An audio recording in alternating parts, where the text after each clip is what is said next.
Good evening.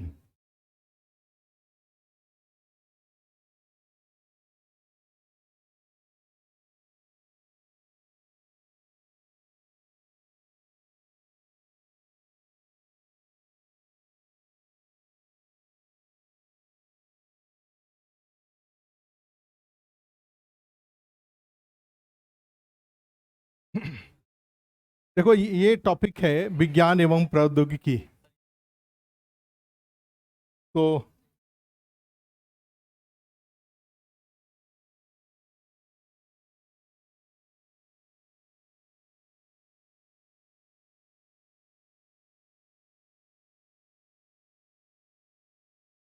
विज्ञान एवं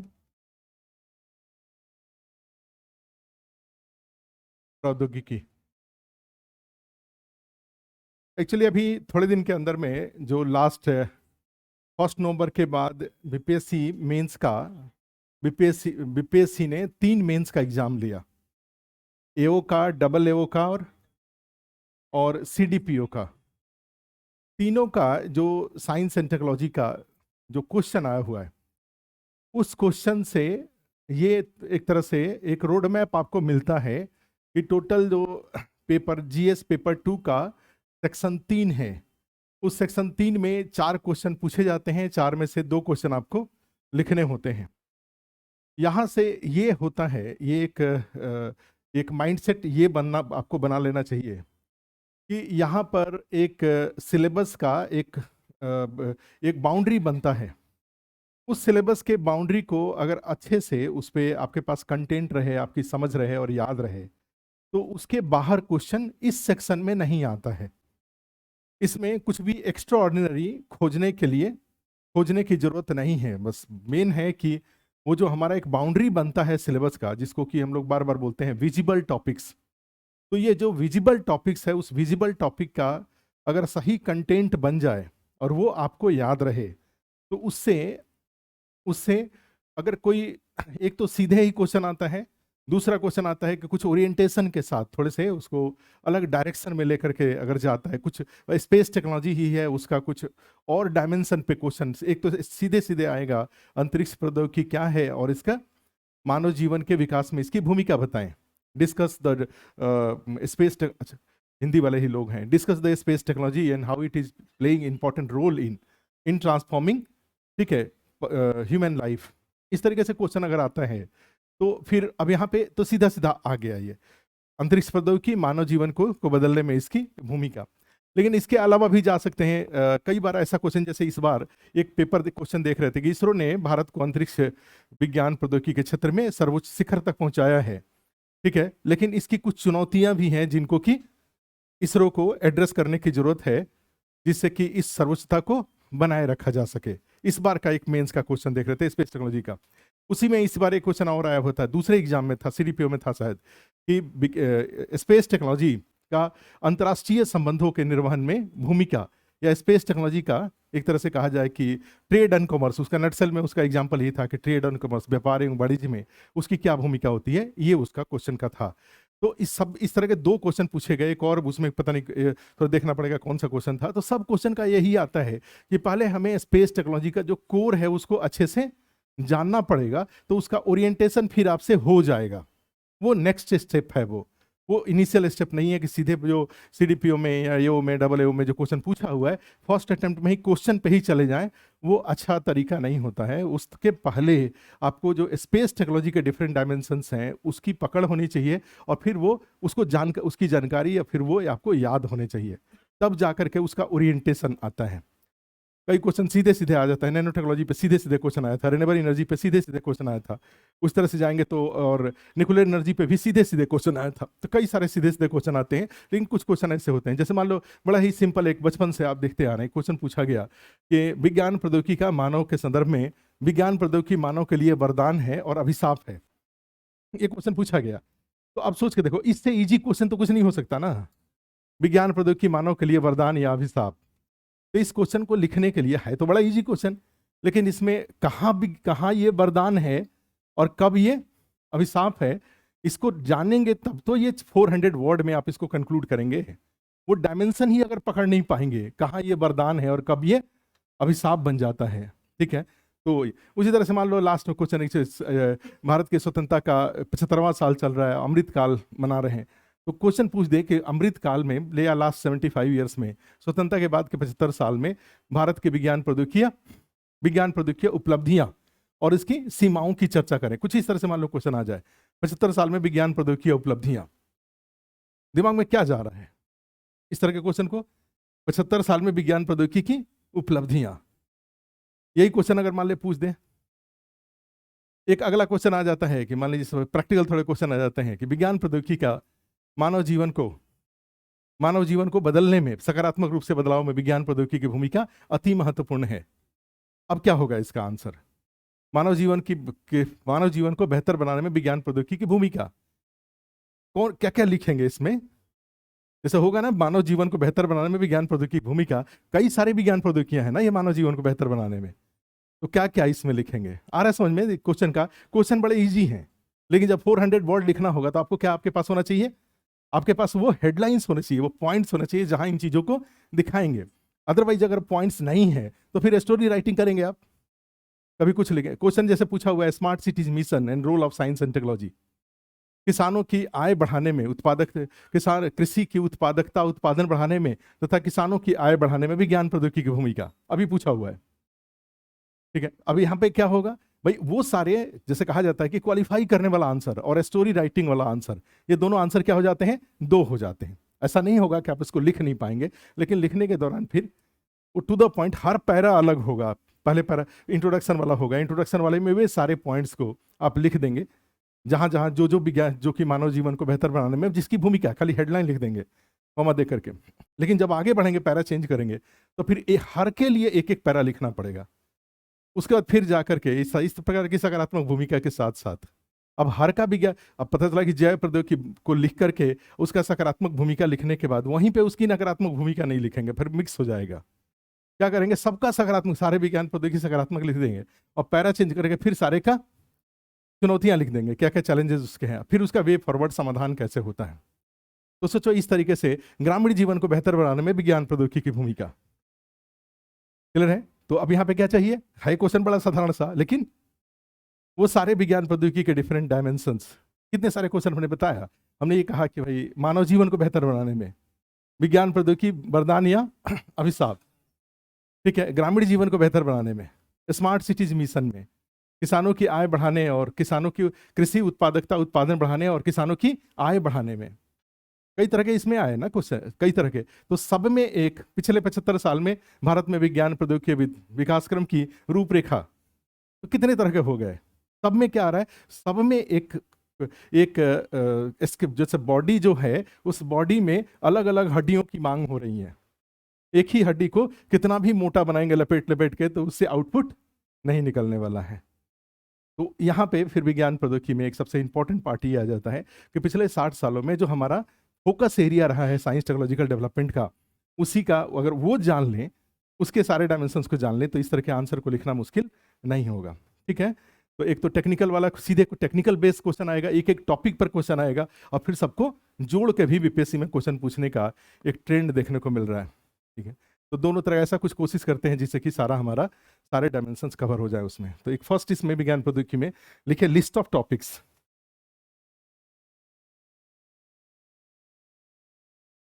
अच्छा, लिस्ट ऑफ टॉपिक्स को हिंदी में क्या बोलेंगे?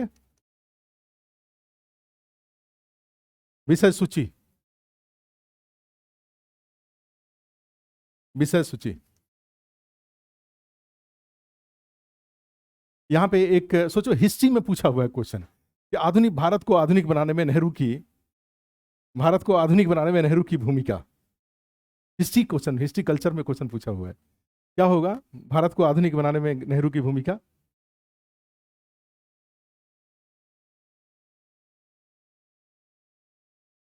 मैंने आधुनिक भारत को आधुनिक बनाने में, तो इस आधुनिक के कितने डायमेंशन होंगे?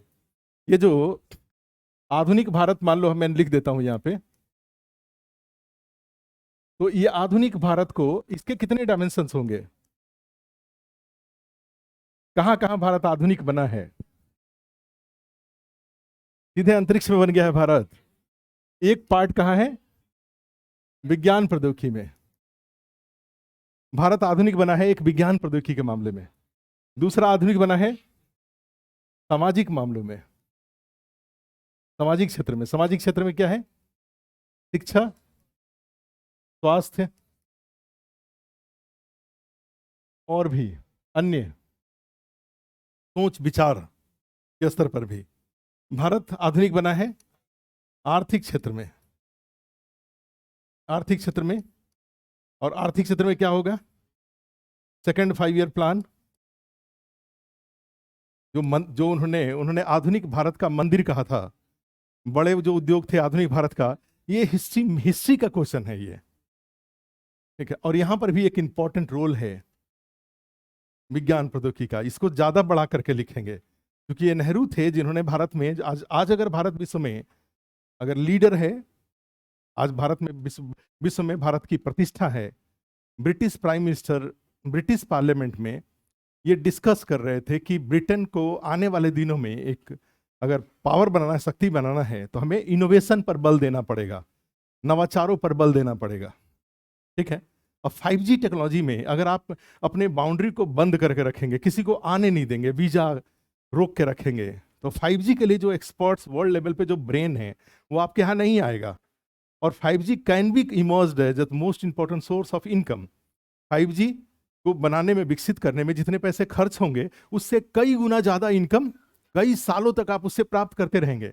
लेकिन ये बनेगा कैसे? तब बनेगा जब लोगों को आप अपने यहाँ आने देंगे। और इसीलिए देखा उन्होंने पार्लियामेंट में भी उन्होंने कहा कि ब्रिटेन को नवाचारों के दिशा में आगे बढ़ाने के लिए, और उन्होंने सबसे पहला इस दिशा में काम जब उठाना था, उन्होंने क्या किया? 3000 लोगों को, 3000 भारतीयों को, और भी कई देश इस तरह की कोशिश कर रहे हैं। ऑस्ट्रेलिया भी कोशिश कर रहा है कि अपने यहाँ बेस्ट ऑफ ब्रेन को अट्रैक्ट करे।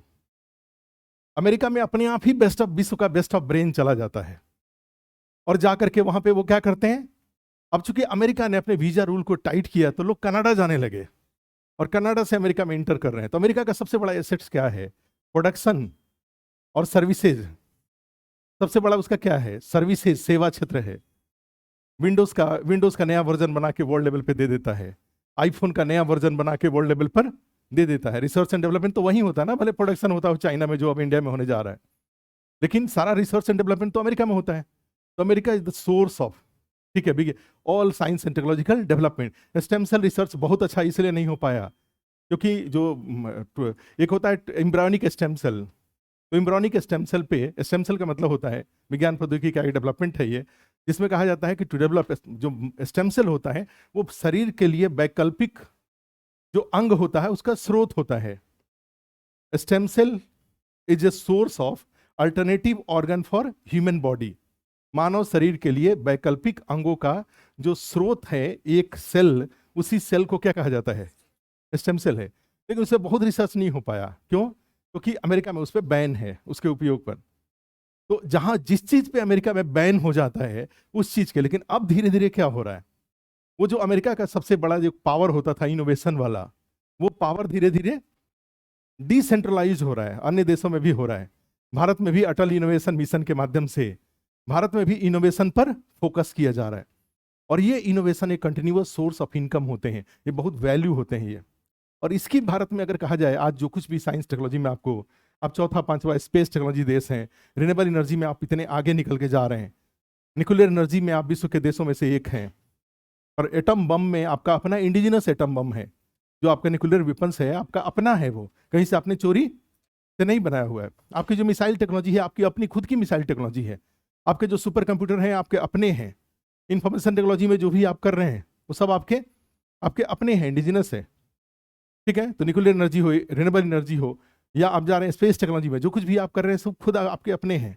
बायोटेक्नोलॉजी में कई सारी चीजें आप खुद, मान लीजिए कोरोना पेंडेमिक में आपने अपनी जनसंख्या, ना सिर्फ अपनी जनसंख्या को बचाया बल्कि दूसरे देशों की जनसंख्या को भी बचाया, बड़े इफेक्टिवली बचाया आपने अपना वैक्सीन बना करके, ठीक है। तो ये सारा तो आपके अपने यहाँ से भी चीजें इनोवेशन होकर जा रही हैं। और ये सबका न्यू अगर डालने का श्रेय किसी को एक को दिया जाता है, किसी एक नेता को, किसको दिया जाता है?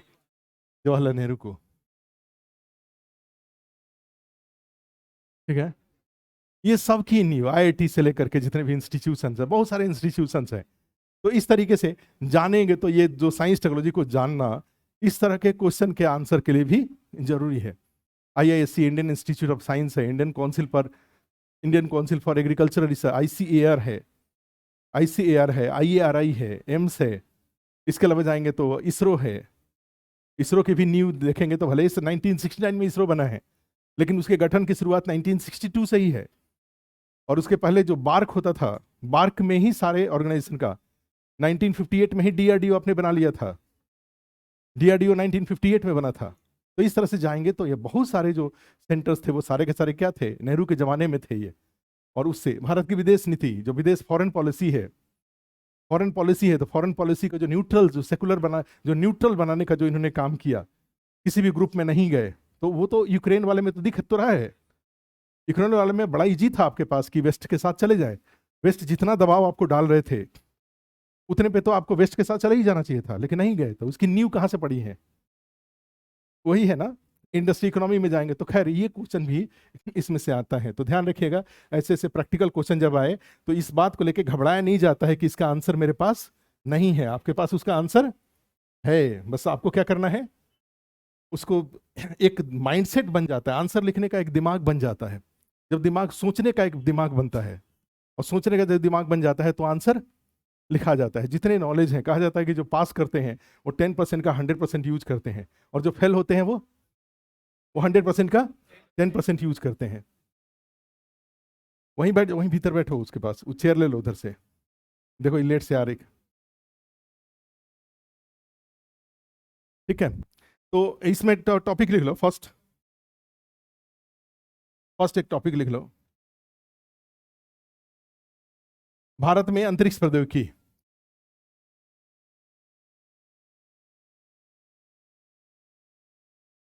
भारत में अंतरिक्ष प्रौद्योगिकी।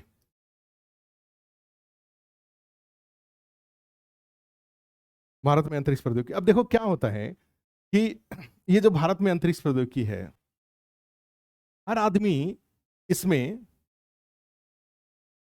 अगर आज जैसे जो बिना किसी कहा जाए कि सोर्स के पढ़ते हैं, कोई किताब उठा लेंगे तो उसमें बड़े सारे मिसलेनियस टाइप पे स्पेस टेक्नोलॉजी लिखा हुआ है, ठीक है।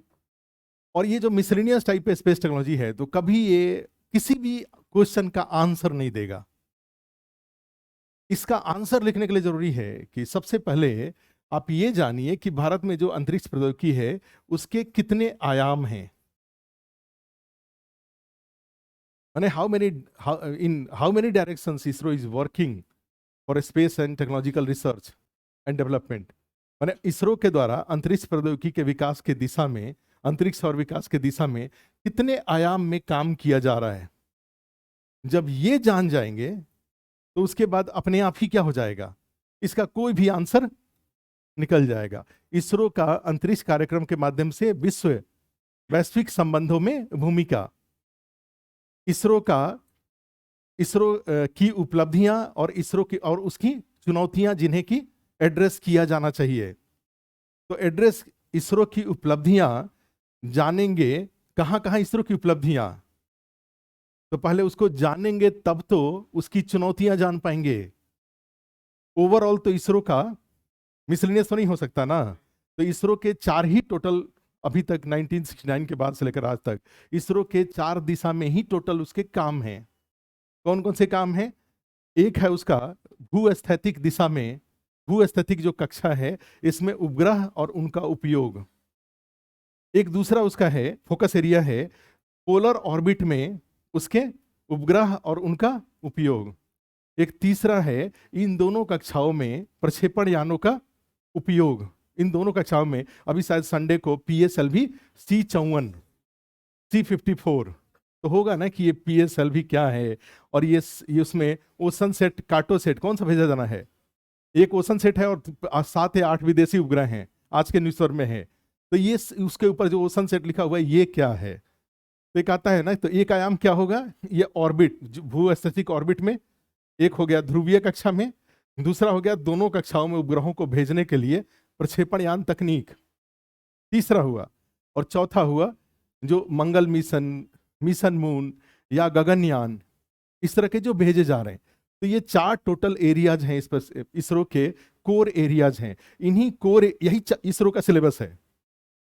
ठीक है। अब इसी को क्या करते हैं, जब बुक्स वगैरह में लिखते हैं तो इसको बिखेर देते हैं, और इसी को हम लोग मान लीजिए आप जब पढ़ने जाएंगे तो आप उसको क्या करेंगे, सबसे पहले इसरो से ये 4 टॉपिक को आप निकाल लेंगे।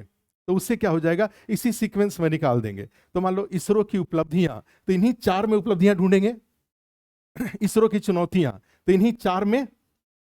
इसरो का विदेशों के साथ संबंध, इन्हीं 4 में संबंध ढूंढेंगे। इससे हट के कोई संबंध ढूंढेंगे, कोई हट के नहीं ढूंढेंगे। तो इसलिए 4 के बारे में जो भी लेटेस्ट डेवलपमेंट हो रहा है, वर्तमान स्थिति क्या है और लेटेस्ट डेवलपमेंट क्या हो रहा है, इन्हीं 4 में जाएगा। आज भी संडे को भी छोड़ा जाएगा तो PSLV C54 यूज होगा, तो तीसरे वाले में जाएगा। उसके ऊपर जो भेजा जाएगा वो दूसरे वाले में जाएगा, और उसमें 8 या 9 विदेशी उपग्रह होंगे, वो सब में जाएगा।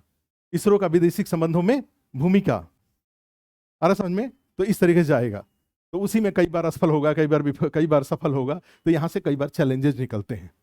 ठीक है, चंद्रयान 2 को जैसे उन्होंने भेजा और असफल हो गया, तो असफल हो गया तो वहां से क्या निकला, चुनौतियां निकला, चैलेंजेस इसरो का निकल गया।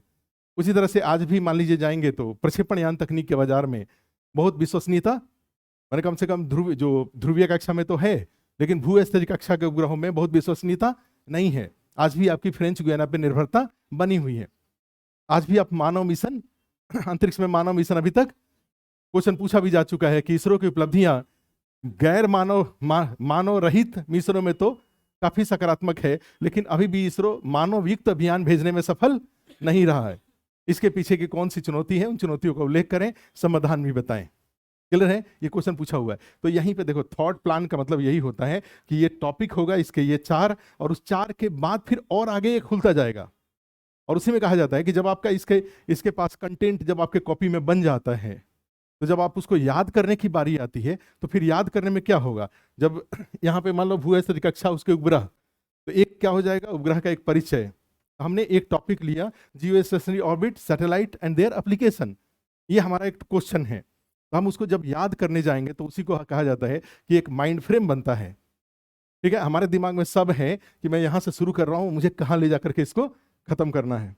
आपके दिमाग में भी वही स्ट्रक्चर बन जाना होगा, जिससे कि चूंकि हमें यहां पे बोलना है और आपको एग्जाम हॉल में लिखना है। एग्जाम हॉल में ये थॉट अगर अरेंज नहीं है तो एग्जाम हॉल में आंसर नहीं लिखाएगा, और जब तक उस लेवल तक नहीं आएंगे तब तक फिर क्वालिफाई आदमी नहीं करता है। और यहाँ पे आने के लिए कोई ऐसा एक्स्ट्रॉर्डिनरी माइंडसेट की जरूरत नहीं होती है कि मेरा साइंस टेक्नोलॉजी खराब है, मेरा साइंस बैकग्राउंड का नहीं है। यहाँ पे कोई इस तरह की चीज़ों की जरूरत नहीं है। ठीक है, जो जिसमें जितना उत्साह है टॉपिक को जान करके कंक्लूड करने की, उतना ही आसानी से वो ये टॉपिक कर पाता है। ठीक है, एक दिन स्पेस टेक्नोलॉजी खत्म हो जाएगा, उससे बनने वाले सारे क्वेश्चन, तब आता है क्वेश्चन प्रैक्टिस करने की बारी। फर्स्ट फेज में क्या हुआ भाई, हमने टॉपिक को जाना, सेकंड फेज में उस टॉपिक को याद किया, और थर्ड फेज में आता है उससे बनने वाले क्वेश्चन को लिखने का प्रैक्टिस। ठीक है, सबसे पहले ही क्वेश्चन लिखने का प्रैक्टिस, लिखा जरूर जाता है लेकिन पहले टॉपिक लिखा जाता है, फिर उसके बाद पहले टॉपिक लिखा जाता है, फिर क्वेश्चन आंसर। जिसका टॉपिक याद होगा उसका क्वेश्चन आंसर अच्छा जाएगा। आपको टॉपिक्स ही नहीं याद है भाई, जियो स्टेशनरी ऑर्बिट, उसके सैटेलाइट, उसका एप्लीकेशन, इसका फ्रेम ही पूरा पता नहीं है, याद नहीं है, तो फिर लिखेंगे क्या इसके? इस पर कोई क्वेश्चन पूछ दे तो क्या लिखेंगे आप?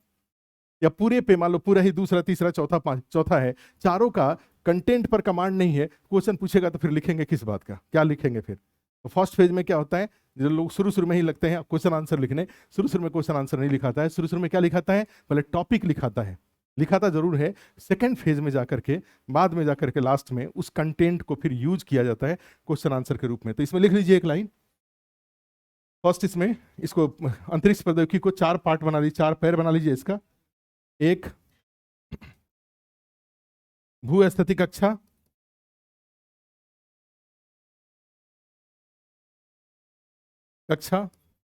उपग्रह और उपयोग। फर्स्ट, भू स्थिति कक्षा, उपग्रह, उपयोग।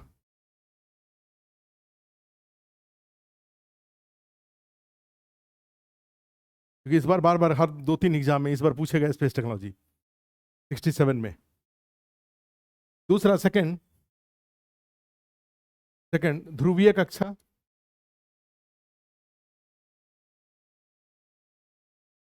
उपग्रह, उपयोग।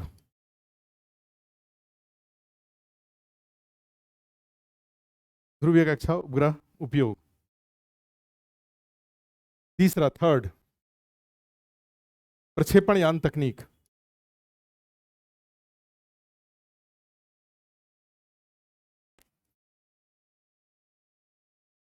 प्रक्षेपण यान तकनीक, लॉन्चिंग व्हीकल्स टेक्नोलॉजी। और फोर्थ, अंतरिक्ष विज्ञान,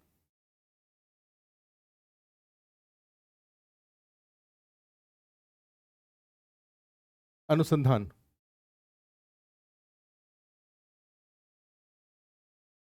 अंतरिक्ष विज्ञान अनुसंधान।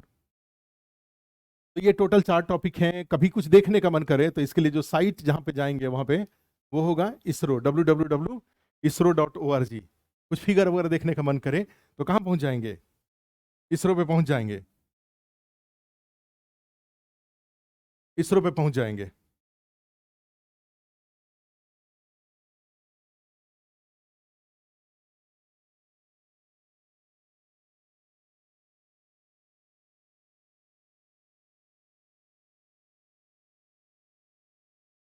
इसरो के साइट पे जाएंगे तो आपका पूरा सिलेबस यहाँ सिलेबस मिल जाएगा। जो भी लेटेस्ट न्यूज चाहिए या कुछ भी चाहिए तो यहाँ से आपको मिलेगा।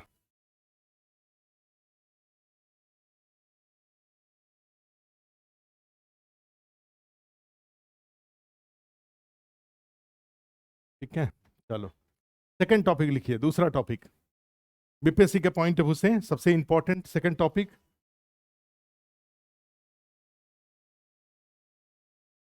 नाभिकीय ऊर्जा, न्यूक्लियर एनर्जी।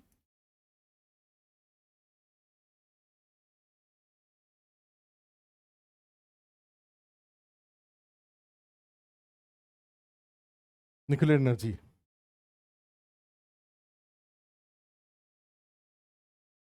नाभिकीय ऊर्जा। और इस नाभिकीय ऊर्जा में एक इसका परिचय वाला पार्ट तो होता ही है, इंट्रोडक्शन। इंट्रोडक्शन होता है इसका। दूसरा, इसमें 2 तकनीक है, एक है विखंडन, दूसरा है संलयन, फिजन और फ्यूजन।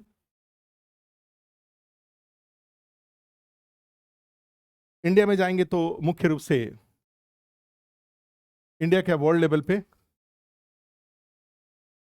एक होता है नियंत्रित श्रृंखला अभिक्रिया, कंट्रोल चेन रिएक्शन, और दूसरा अनियंत्रित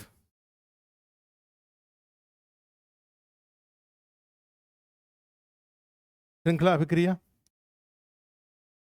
अनकंट्रोल्ड चेन रिएक्शन।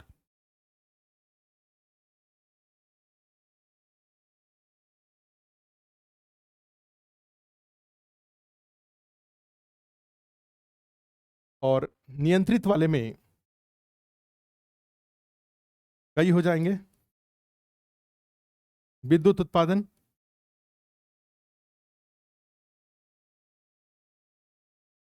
अब जैसे ब्रिटेन के लिए देख रहा था तो ब्रिटेन बहुत ज्यादा परेशान है ब्रिटेन रूस से। जो रूस का जो एनर्जी डिप्लोमेसी है, उस एनर्जी डिप्लोमेसी से ब्रिटेन परेशान है। पूरा यूरोप में ठंड का मौसम आने वाला है, और ठंड का मौसम आने वाला है तो वहां पर जो रशियन पेट्रोलियम का जो सप्लाई कम हो रहा है तो उससे प्राइस बढ़ेगा। और वो डेवलपमेंट के इस लेवल पर हैं, इन्फ्लेशन वहां पे इस लेवल पे पहुंच गया है कि लोग, नहीं होता भूखमरी में अचानक चले जाना। जैसे आदमी क्या होता है कि खर्चा मान लो 1 लाख रुपए है और पूरे 1 लाख में 1 रुपये बचत नहीं हो रहा है। जैसे इकोनॉमी में आईएएस में क्वेश्चन पूछा गया था कि निम्न आय में उच्च बचत और उच्च आय में निम्न बचत का विरोधाभास पाया जाता है। क्या क्वेश्चन था? निम्न आय में उच्च बचत और उच्च आय में, एक कोई मान लो टेक्नोक्रेट हैं, उनके पिताजी गांव में हैं, पुराने जमाने वाले, तो उनको फुल सैलरी, मास्टर जी हैं, तो मास्टर जी को 60,000 रुपये सैलरी मिलता है, उसमें से उनका 50,000 बच जाता है।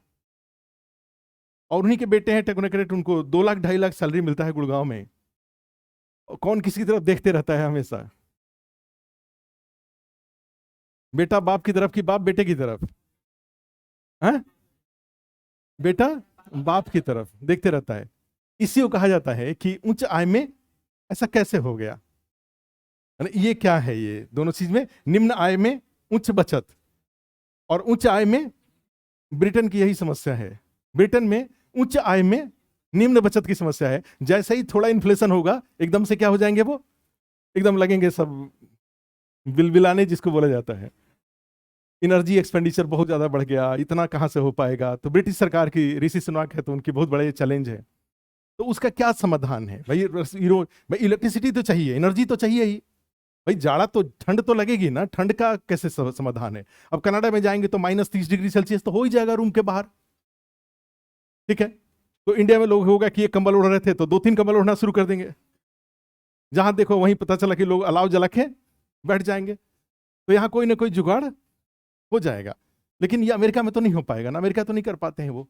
उनका तो जो कहा जाए कि थर्मल सील्डिंग होनी होगी, एयर कंडीशनिंग जिसको कहा जाए, बाहर का टेम्परेचर भीतर ना आने पाए और भीतर में एक नॉर्मल टेम्परेचर बना रहे। तो ये तो पूरी उनकी सभ्यता ही एनर्जी पर टिकी हुई है।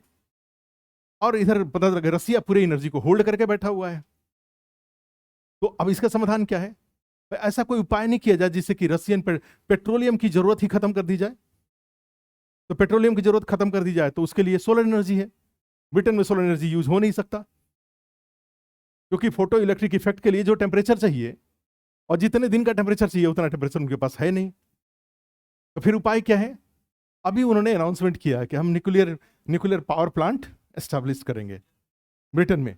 और ये न्यूक्लियर पावर प्लांट पे अगर बेस हो जाते हैं तो रसियन जो पेट्रोलियम है, उस पेट्रोलियम पे इनकी निर्भरता खत्म हो जाएंगे, कम हो जाएंगे। तो उस तरीके से अपने सभ्यता को ये बचा सकते हैं आने वाले दिनों में। तो और मान लो पेट्रोल 1 मिनट के लिए चलो रसियन वाले को होल्ड कर लेंगे, लेकिन 1 मिनट ऐसा होगा रसियन वाला मान लो एक दिन तो खत्म भी तो हो जाएगा ना, वो रसिया वाला एक दिन खत्म हो जाएगा।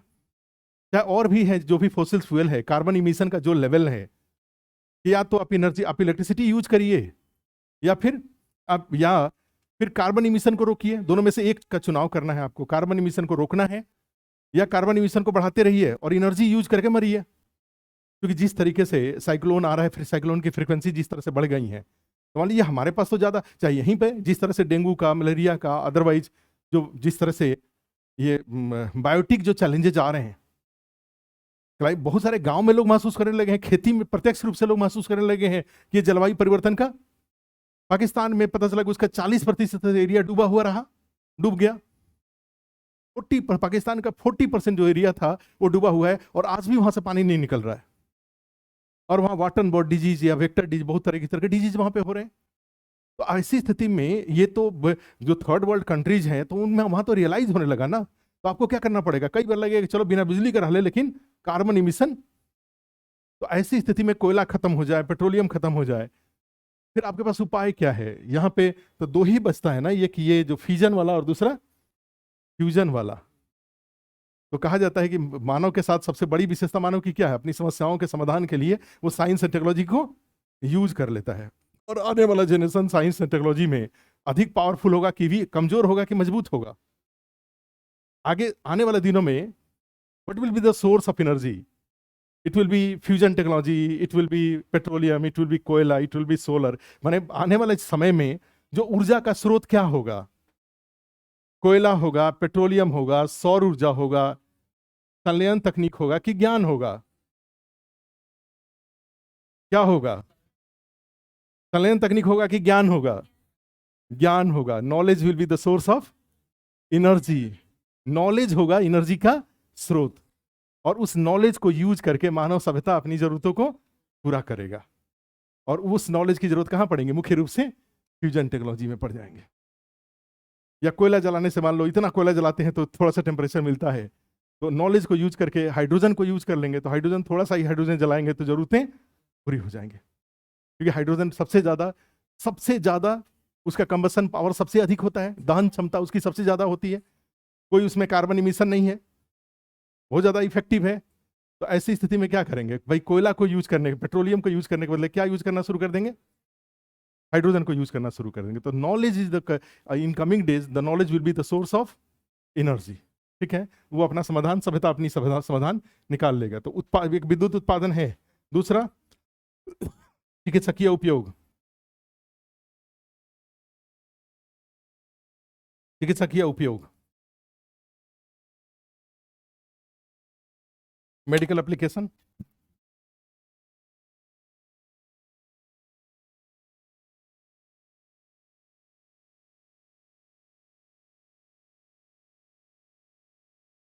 तीसरा अन्य। अन्य लिख लीजिए, जब टॉपिक करेंगे तो उसमें अन्य। और अनियंत्रित वाले में परमाणु हथियार, परमाणु हथियार। अब यहां पे दो अप्रोच है। हाँ? वे ठीक नहीं लग रहा है, हाँ निकल जाइए, हाँ बैठो।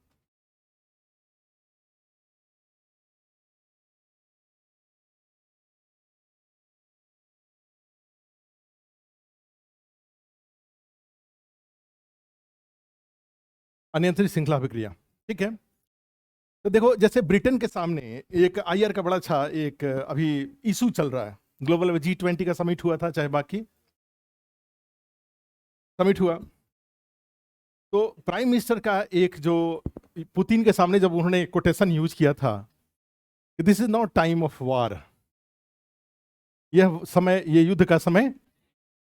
तो कई बार होता है कि तब कौन सा युद्ध का समय होता है, नहीं। तो अब कोई भी समय युद्ध का नहीं होता है, लेकिन ये समय कम से कम युद्ध का समय नहीं है, क्योंकि जो पूरे विश्व स्तर पे जो यूथ हैं, एक एस्पिरेशन ऑफ यूथ चल रहा है, डेवलपमेंटल फेज चल रहा है।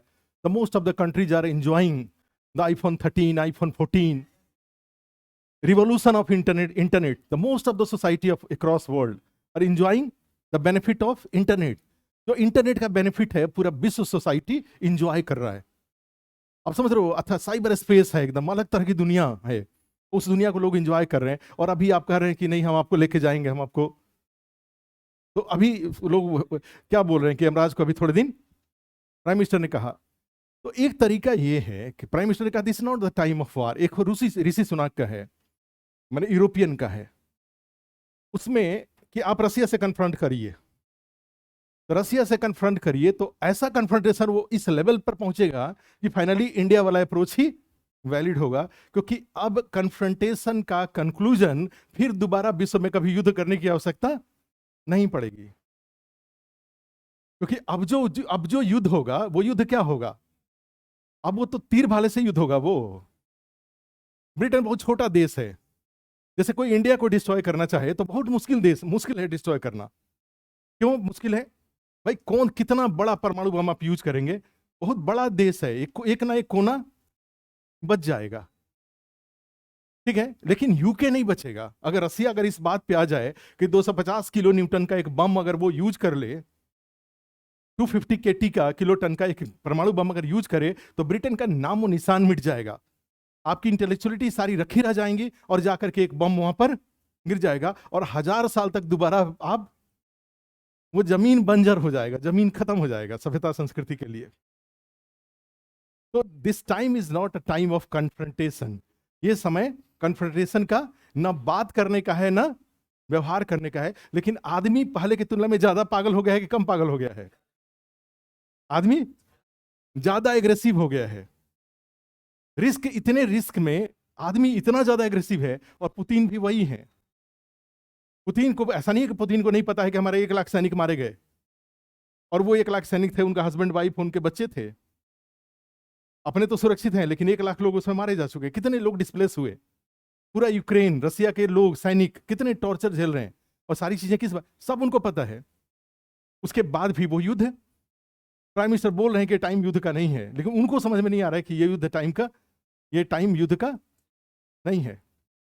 तो एक वहां पे ये है कि अब G20 का जो डिक्लेरेशन आया आपके मेंस के लिए, जो 67 दे रहे हैं उनके लिए, G20 को अच्छे से एनालाइज करके रखेंगे, क्योंकि बीपीएससी में इस तरह के क्वेश्चन पूछे जा रहे हैं, रिमोट के क्वेश्चन करंट अफेयर्स के पूछ रहे हैं वो। तो थोड़े दिन बाद G20 डायलूट हो जाएगा, शांत हो जाएगा।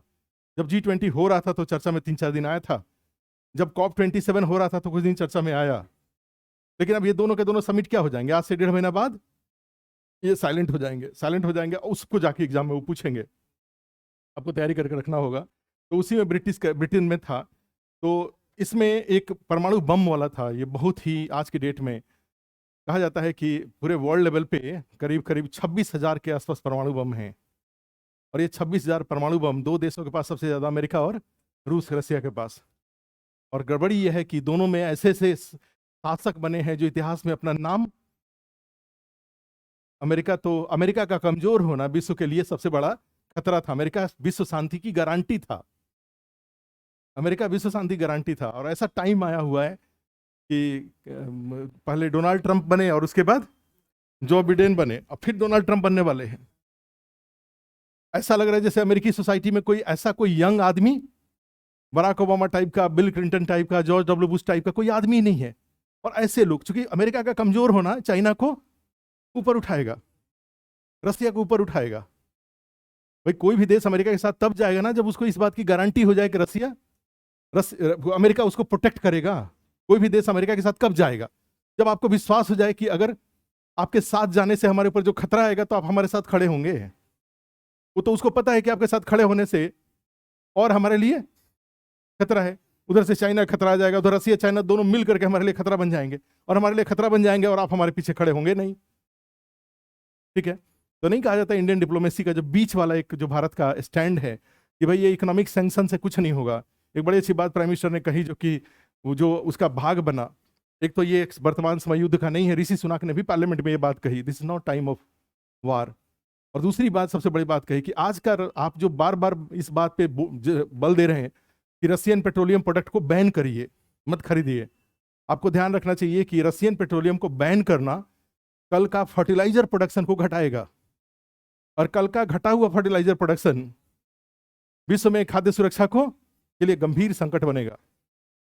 तो इसलिए इसको छोड़ के कोई भी बात करिए, क्योंकि ये सैंक्शन लगाने से, ईरान पर अपने सालों से सैंक्शन लगा रखा है, क्या हो गया ईरान में? तो ये सैंक्शन की राजनीति अच्छी बात नहीं है। आप बात करिए, ये सैंक्शन लगाने से आजकल कुछ होता जाता नहीं है। हर देश का अपना डिमांड है, वो अपने डिमांड से अपनी जरूरतों को पूरा कर लेता है। बाहर की पूंजी, बाहर का एक्सपोर्ट उतना ज्यादा कंपलसरी आज के डेट में नहीं रह गया है। हर देश अपनी जरूरतों को पूरा कर ले रहा है। तो इंडिया का जो स्टैंड था ये चीज कि सैंक्शन मत लगाइए, या सैंक्शन लगाएंगे तो हम उसको मानेंगे नहीं, हम अपनी जरूरतों को देखेंगे। और दूसरी बात है कि युद्ध का समय नहीं है। और तीसरी बात है इसमें कि ये परमाणु बम का जमाना है, और इस परमाणु बम के जमाने में कोई भी युद्ध मानव सभ्यता, दोबारा युद्ध की परिस्थितियां, दोबारा युद्ध की संभावनाओं को खत्म कर देगा। कोई भी युद्ध अभी वर्तमान में, कोई भी युद्ध आगे के लिए सारे युद्धों को खत्म कर देगा। इतना अच्छा युद्ध होगा क्या? आगे सनलैन, अच्छा ये तो फीजन वाले में था। सनलैन वाले में ITER, सनलैन वाले में एक है ITER।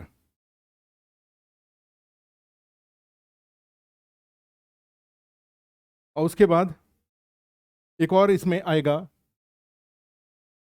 परंपरागत स्रोतों से तुलना। परंपरागत स्रोतों से तुलना, कंपेरिजन विथ कन्वेंशनल सोर्सेज ना, दोनों का, ओवरऑल परमाणु ऊर्जा का, ओवरऑल नाभिकीय ऊर्जा का परंपरागत ऊर्जा स्रोतों से तुलना, कंपैरिजन, क्यों इसको बढ़ावा दिया जाना चाहिए। और एक और इसमें होगा जोखिम, रिस्क या चैलेंजेज विथ न्यूक्लियर एनर्जी, परमाणु ऊर्जा के उपयोग के साथ जोखिम। तो ये दूसरा जो एक मोस्ट इंपॉर्टेंट BPSC का टॉपिक है, बीच बीच में पूछता है, अभी नहीं पूछा है, पूछा जा सकता है। तीसरा टॉपिक, थर्ड टॉपिक, नवीकरणीय ऊर्जा स्रोत।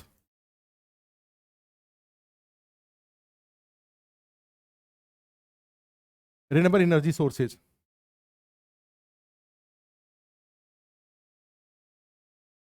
एक होगा इसका परिचय, वर्तमान स्थिति, संभावना, पॉसिबिलिटीज, घटक या स्रोत,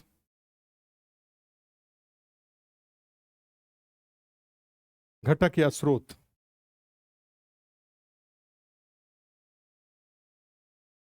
चुनौतियां,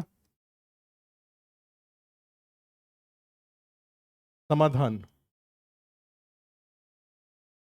और घटक में सौर ऊर्जा, पवन ऊर्जा,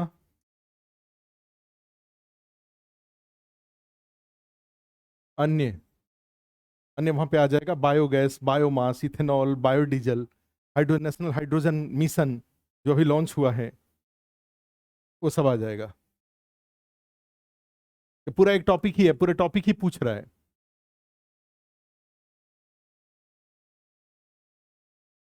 क्योंकि बिहार सरकार भी रिन्यूएबल, बिहार सरकार के द्वारा भी रिन्यूएबल एनर्जी को बढ़ावा दिया जा रहा है। ठीक है।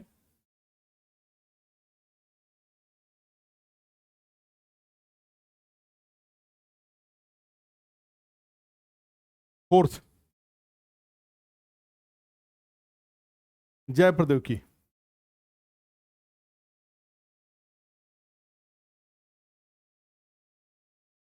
Science centre, biotechnology. और बायोटेक्नोलॉजी में जो दो पार्ट इसके, एक प्रौद्योगिकियां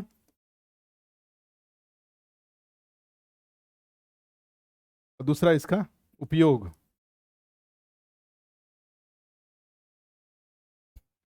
प्रौद्योगिकियां, टेक्नोलॉजी एंड इट्स एप्लीकेशन। और यहाँ पे बहुत कुछ हो रहा है ना, सरोगेसी एक्ट भी आया हुआ है, प्लस एआरटी बिल भी, एआरटी एक्ट भी आ गया, असिस्टेड रिप्रोडक्शन टेक्नोलॉजी। जैसे कहा जाता है ना, बच्चा जनने के लिए जो बाहरी सपोर्ट की जो जरूरत पड़ रही है, उसको एआरटी बोलते हैं, असिस्टेड रिप्रोडक्शन तकनीक। और दूसरा अभी सरोगेसी को भी कानूनी रूप दे दिया और उसमें भी उसके गाइडलाइंस ले लिया। तो यहाँ पे तकनीक वाले में कई सारे, उपयोग वाले में जानते हैं कि आने वाले दिनों में मानव की सभ्यता, मानव समस्याओं को समाधान की जो कुछ पोटेंशियल क्षेत्र है, वो पोटेंशियल क्षेत्र ये बायोटेक्नोलॉजी है। ये क्या कर सकता है? बहुत सारी बीमारियों को दूर कर सकता है। वैक्सीन ने, आखिर जो वैक्सीन बना कोरोना में, वो किस तकनीक का पार्ट था? स्पेस टेक्नोलॉजी या न्यूक्लियर एनर्जी? बायोटेक्नोलॉजी का पार्ट था। ठीक है। तो मेडिकल यूज हुआ वो। उसी तरह से एग्रीकल्चर में जाएंगे तो अभी देखो पीडीएस में एक बायो फोर्टिफिकेशन हो रहा है। एक हो रहा है ना, ऐसे गेहूं चावल मिल रहे हैं जिसमें कि न्यूट्रिशन की मात्रा ज्यादा है, तो वो भी किसका है वो? ठीक है। तो एक ऐसा दाल बना के भेजेंगे कि एक छोटा सा चम्मच से दाल खाएंगे तो उसमें खाली प्रोटीन ही टपकते रहेगा। नहीं, तो जो मेल न्यूट्रिशन की समस्या है, जो बच्चों में स्टंटिंग, और भाई प्रोटीन बॉडी बनाने के काम आता है, और बहुत सारे लोग हैं जो भाई खाते ही नहीं है। तो जब खाते ही नहीं है तो उनका, एक तो पहले मदर नहीं खाती है तो उनका बच्चा छोटा हो जाता है, उसके बाद जन्म लेने के बाद बच्चा नहीं खाता है। ठीक है। तो ये बच्चा नहीं खा रहा है तो पता चला कि बिहार में देखोगे तो सब बड़े ही कम 6-6 फीट के लोग मिलेंगे, कम से कम लड़कियां तो नहीं ही है, ऑलमोस्ट नहीं। तो ये जो 6 फीट वाला, जो कि पंजाब वगैरह में जाके, पंजाब में जाओ, कश्मीर में जाओ, तो सब लोग, हरियाणा में जाओ तो हरियाणा में सब 6-6 फीट के मिलते हैं। तो आप समझ, तो यहाँ पे क्या हो रहा है? तो समस्या का समाधान क्या है? बायोफोर्टिफिकेशन। अगर जितने भी खाद्यान्न हैं, अगर उसको जेनेटिकली मॉडिफाइड करके उसमें न्यूट्रिएंट्स की मात्रा को बढ़ा दिया जाए तो that is called bio biofortification. और आईसीएआर ने बड़े पैमाने पे ऐसे मिशन स्टार्ट किया हुआ है जिससे कि जो भी पीडीएस के जो अनाज हैं, वो सारे पीडीएस के अनाज को क्या किया जाए, फोर्टिफाइड करा करके और वो पीडीएस में अवेलेबल कराया जाए।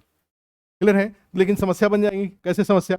इंडिया में दिक्कत ये है, दो तरीके से खाया जाता है। एक होता है भाई जो जरूरत, शरीर के जरूरत, दो तरह के न्यूट्रिएंट होते हैं, मैक्रो और माइक्रो। दो तरह के पोषक तत्व होते हैं, बृहद पोषक तत्व और सूक्ष्म पोषक तत्व। सबका बैलेंस होना चाहिए। बृहद वाले में आप जानते हैं प्रोटीन है, कार्बोहाइड्रेट है, फैट है, विटामिन है। माइक्रो वाले में जाते हैं तो आयरन है, कैल्शियम है, मैग्नीशियम है। आपने कोरोना के दौरान देखा था इंपॉर्टेंस ऑफ जिंक, खूब लोगों ने जिंक खाया था। ठीक है। तो ये सारा का सारा जिंकोविट और क्या क्या, तो इम्यूनिटी बढ़ाने के लिए ये सारा होना चाहिए। ये सब क्या किया जाए कि रोटी वगैरह में, दाल में सब खूब भर भर के भेज दिया जाए। लेकिन दिक्कत इस बात की, जब तक 12 रोटी खाएंगे नहीं, तो पता लगा कि वो 7 फीट का हुआ पड़ा है। कहे भाई जितना प्रोटीन खाना चाहिए उससे 4 गुना प्रोटीन खाए हुए। तो यहाँ पे लेकिन खैर ये तो वैसे ही बात है। अदरवाइज अभी के टाइम पे जो ग्लोबल हंगर इंडेक्स है, हंगर रिपोर्ट है, उसमें भारत का स्थान 107वां है। तो कहा जा रहा है कि ये रिपोर्ट ठीक नहीं है, क्योंकि श्रीलंका का स्थान, श्रीलंका पता 67वें पोजीशन पे है, पाकिस्तान भी भारत से बेटर पोजीशन पे है, और इंडिया जो कि सबको अनाज दे रहा है और वहां उसका पोजीशन 107वें स्थान पे है। ठीक है, तो ये ज्यादा अच्छा रिपोर्ट अभी कहा जाता है कि जब आप आगे बढ़ते हैं तो कई तरीके से आपका विरोध होता है, कई सारे इंस्टीट्यूशंस हैं जो कि डोमिनेट करते हैं आपको, जैसे आदत है देशों को, और ये भारत आज से नहीं झेल रहा है, भारत बहुत दिनों से झेल रहा है। कहा जाता है साइंस एंड टेक्नोलॉजी में ज्यादा इसका भारत ने झेला है, इन चीजों को जो ग्लोबल कहा जाए कि सप्रेशन है उसको भारत ने ज्यादा झेला है। वे सारी चीजें शुरू शुरू में क्या था कि वो भारत को देते ही नहीं थे, क्योंकि निश्चित रूप से जो अमेरिका था, वेस्ट था, वो सारे के सारे साइंस टेक्नोलॉजी में डेवलप्ड थे। वो तो साइंस टेक्नोलॉजी में डेवलप थे, हर एरिया में डेवलप थे, सुपर कंप्यूटर में डेवलप थे। आपको मिसाइल वो देते नहीं थे, न्यूक्लियर वेपन्स आपको देंगे नहीं वो, क्लियर है। बायोटेक्नोलॉजी में भी उसी तरह से। तो आप एक एक करके एरियाज देखेंगे जहां पे वो आपको सपोर्ट नहीं करते थे। तो इस सपोर्ट नहीं करने का इंपैक्ट, अंतरिक्ष प्रौद्योगिकी में कोई सपोर्ट नहीं था, तो नेहरू ने फिर भी अपनी तरफ से एक कहा जाए स्ट्रॉन्ग विल शो किया और साइंस टेक्नोलॉजी को डेवलप किया भारत की समस्याओं के समाधान के। क्योंकि नेहरू के साथ सबसे अच्छी बात थी कि कहा जाता है गरीबी 2 तरह का होता है। एक होता है गरीबी इस स्टेट ऑफ माइंड, गरीबी एक मानसिकता है, और गरीबी एक अवस्था है। गरीबी क्या है? अवस्था है कि मानसिकता है? शॉर्ट टर्म में अवस्था है, लॉन्ग टर्म में। नेहरू दिमाग से गरीब नहीं थे, नेहरू दिमाग से गरीब नहीं थे, नेहरू दिमाग से अमीर थे। ठीक है, और दिमाग से अमीर होने का परिणाम यह था कि उन्होंने वे सारे काम किए जो कि एक अमीर देश करता है। भाई पहले तो रोटी की व्यवस्था करेंगे, उसके बाद ना डीआरडीओ की स्थापना के बारे में सोचेंगे। पहले रोटी, पहले मान लो एनिमल हस्बेंड्री, पशुपालन, इसके ऊपर जाएंगे, तब तो बार्क की स्थापना करेंगे, भाभा एटॉमिक रिसर्च सेंटर। पता चला कि 1948 में स्वतंत्र होते ही सबसे पहले होमी जहांगीर भाभा के नेतृत्व में उन्होंने क्या किया था? एटॉमिक एनर्जी कमीशन बना दिया था, परमाणु ऊर्जा आयोग की स्थापना कर दिया था, और परमाणु ऊर्जा आयोग के रिकमेंडेशन पर 1954 में उन्होंने बार्क बना दिया, और बार्क को ओरिजिन के रूप में इस्तेमाल किया, और वहीं से फिर डीआरडीओ निकला, वहीं से फिर इसरो निकला, जितने भी इंस्टीट्यूशन थे सब वहां से निकल के आए। तो नेहरू के साथ अच्छी बात यह थी कि वो गरीब नहीं थे, वो दिमाग से गरीब नहीं थे वो। और दिमाग से गरीब नहीं होने का परिणाम यह हुआ कि इतनी गरीबी, भयंकर गरीबी, जो गरीबी की अवस्था भारत की थी, उसके बावजूद भारत ऐसे उपाय कर रहा था जहां से आज के डेट में सुपर पावर के रूप में इमर्ज कर रहा है, एक मजबूत देश के रूप में भारत धीरे धीरे ग्रेजुअली इमर्ज कर रहा है। कहा जाता है कि पाकिस्तान में जाएंगे तो 25 करोड़ जनसंख्या है, तो वो 25 करोड़ उनके लिए भी समस्या है, दूसरे देशों के लिए भी समस्या बन रहा है। अब भारत 140 करोड़ से अधिक जनसंख्या है, और भारत इस 140 करोड़ को समस्या मानने के बदले भारत इस 140 करोड़ को समाधान मान के चल रहा है। There are 2 important part of this population, one is consumer and second one is producer. इस जनसंख्या को भारत क्या लेके चल रहा है? आज कंज्यूमर है, तभी तो विश्व के सारे देश आपकी ओर नजरे गए। भाई आपको इतना पॉजिटिवली ये मोदी जी को लोग रिस्पेक्ट करते हैं कि भारत के जो इतना ह्यूज कंज्यूमर मार्केट है उसको रिस्पेक्ट किया जा रहा है। भारत का जो कंज्यूमर मार्केट है, और उसमें भी वो इमर्जिंग कंज्यूमर मार्केट है। मोदी का इसलिए इंपॉर्टेंस है कि ऐसा ग्लोबल जो भी डिप्लोमेटिक ऑफिसेज यहां पर हैं, सारे अंतर्राष्ट्रीय संबंध इस बात पे चलते हैं कि यहां पर विभिन्न देशों के जो डिप्लोमेटिक ऑफिसेज हैं वो क्या फीडबैक दे रही हैं यहां के सरकार के बारे में अपने हेड ऑफ नेशन को। क्लियर है? अगर मान लीजिए यहां पे यूपी का चुनाव हो, गुजरात का चुनाव हो, हिमाचल का चुनाव हो रहा है, अगर मान लीजिए बीजेपी हार जाए, तो सारे जो डिप्लोमेटिक ऑफिसेज हैं अपने हेड ऑफ नेशन को क्या मैसेज दे देंगे कि मोदी कमजोर हो रहे हैं, जब आप यहां आइए तो मोदी के साथ साथ विपक्ष के नेता से भी जरूर मिलिए। आ रहे समझ में? और जैसे ही यहां पे मान लीजिए चुनाव जीत रहे हैं, तो इसका मतलब क्या होगा कि कोई विपक्ष के नेता से मिलने की जरूरत नहीं है, और पीछे से कंधा पर हाथ रख रख के लोग मुलाकात करते हैं। ठीक है, तो ये स्ट्रेंथ है, कहा जाए कि पॉलिटिकल, इसका मीनिंग हुआ सरकार मजबूत है। इसका मतलब है कि सरकार जो रिफॉर्म, प्रोएक्टिव रिफॉर्म मेजर्स लेने में सक्षम है, और जो प्रोएक्टिव रिफॉर्म का मेजर्स लेंगी तो ये इंडिया एक कंज्यूमर मार्केट के रूप में ग्रो करेगा। और 140 करोड़ लोग अगर बाइंग कैपेसिटी के साथ हों, आज के डेट में क्या है, एक कहा जाता है ना कि सारे जितने इंपॉर्टेंट ऑटोमोबाइल्स हैं वो सारे ऑटोमोबाइल्स में 6-6 महीने का वेटिंग लगा हुआ है। फॉर्च्यूनर गाड़ी में 4 महीने का वेटिंग लगा हुआ है। एक फॉर्च्यूनर गाड़ी की कीमत है डीजल की 50 लाख रुपया। सारे गाड़ियों में सोचो, वे ऐसा देश है ये। तो ऐसे देश में विश्व का जो ऑटोमोबाइल्स वाले हैं वो इस देश में आना चाहेंगे, नहीं आना चाहेंगे? ठीक है, अगर आप सही टैक्टिस के साथ भारत में आते हैं तो भारत एक इमर्जिंग मार्केट है। 140 करोड़ पोटेंशियल, 140 करोड़ ये बर्थडे नहीं है, 140 करोड़ क्या है, ये पोटेंशियल है। और आने वाले दिनों में अपना जो मल्टीनेशनल कंपनीज हैं वो अपना कैलकुलेशन करती हैं कि 140 करोड़ में मान लीजिए अगर 10 लाख भी अगर हम यूनिट बेच लेते हैं, 0.01% भी बेच लेते हैं, तो हमारा जो टोटल वॉल्यूम होगा, वॉल्यूम क्या हो जाएगा, वो हमारी कंपनी को चलाने के लिए सफिशिएंट होगा। तो इस तरीके से इंडिया में जाएंगे तो इंडिया का एक इमर्जिंग जो मार्केट जो ग्रो कर रहा है, ये मार्केट एक आपके लिए क्या है, पोटेंशियल है। और उसी में जाएंगे तो यहाँ पे जो नेहरू की बात कर रहे थे बायोटेक्नोलॉजी के मामले में, तो ये तो फिर बायोफोर्टिफिकेशन पे चीजें आ रही है। बायोफोर्टिफिकेशन के माध्यम से तो वो ग्लोबल हंगर रिपोर्ट है, ग्लोबल हंगर रिपोर्ट एक फैक्ट जरूर है, लेकिन उसमें जहां भी ये लाइन लिखेंगे वहां पे भारत सरकार के द्वारा इस रिपोर्ट पर असंतोष व्यक्त किया गया है। क्योंकि जहां तक भारत में खाद्यान्न की उपलब्धता के मामला है, भारत खाद्यान्नों के मामले में आत्मनिर्भर है। प्रधानमंत्री गरीब कल्याण योजना के तहत 5 kg टॉपअप के रूप में जनता को उपलब्ध कराया जा रहा है। बायोफोर्टिफिकेशन जैसे कार्य भी चल रहे हैं। ठीक है, ये 1-2 सेंटेंस वहां पर जरूर लिखा जाता है, उस रिपोर्ट से पूरी तरह से सहमत नहीं हुआ जाता है। कि गवर्नमेंट ऑफ इंडिया का जो स्टैंड है उस स्टैंड को आपको जस्टिफाई करना रेटिफाई करना पड़ेगा। फैक्ट जरूर लिखेंगे कि भाई क्या स्थिति ग्लोबल, उस रिपोर्ट को खारिज नहीं करेंगे, उस रिपोर्ट का इंफॉर्मेशन लेंगे। लेकिन अब वहीं पे आता है कि इस तरह की समस्याएं हैं तो उसका समाधान क्या होगा, तो ये समाधान में आ रहा है। उपयोग वाले में क्या क्या हो जा रहा है आप समझ रहे हैं? एक जैव मेडिकल चिकित्सकीय उपयोग, दूसरा कृषि, तीसरा पशुपालन,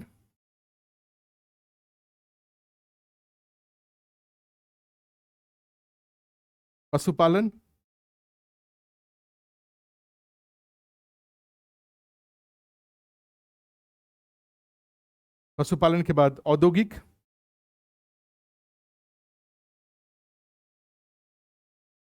पर्यावरणीय, एनवायरमेंटल,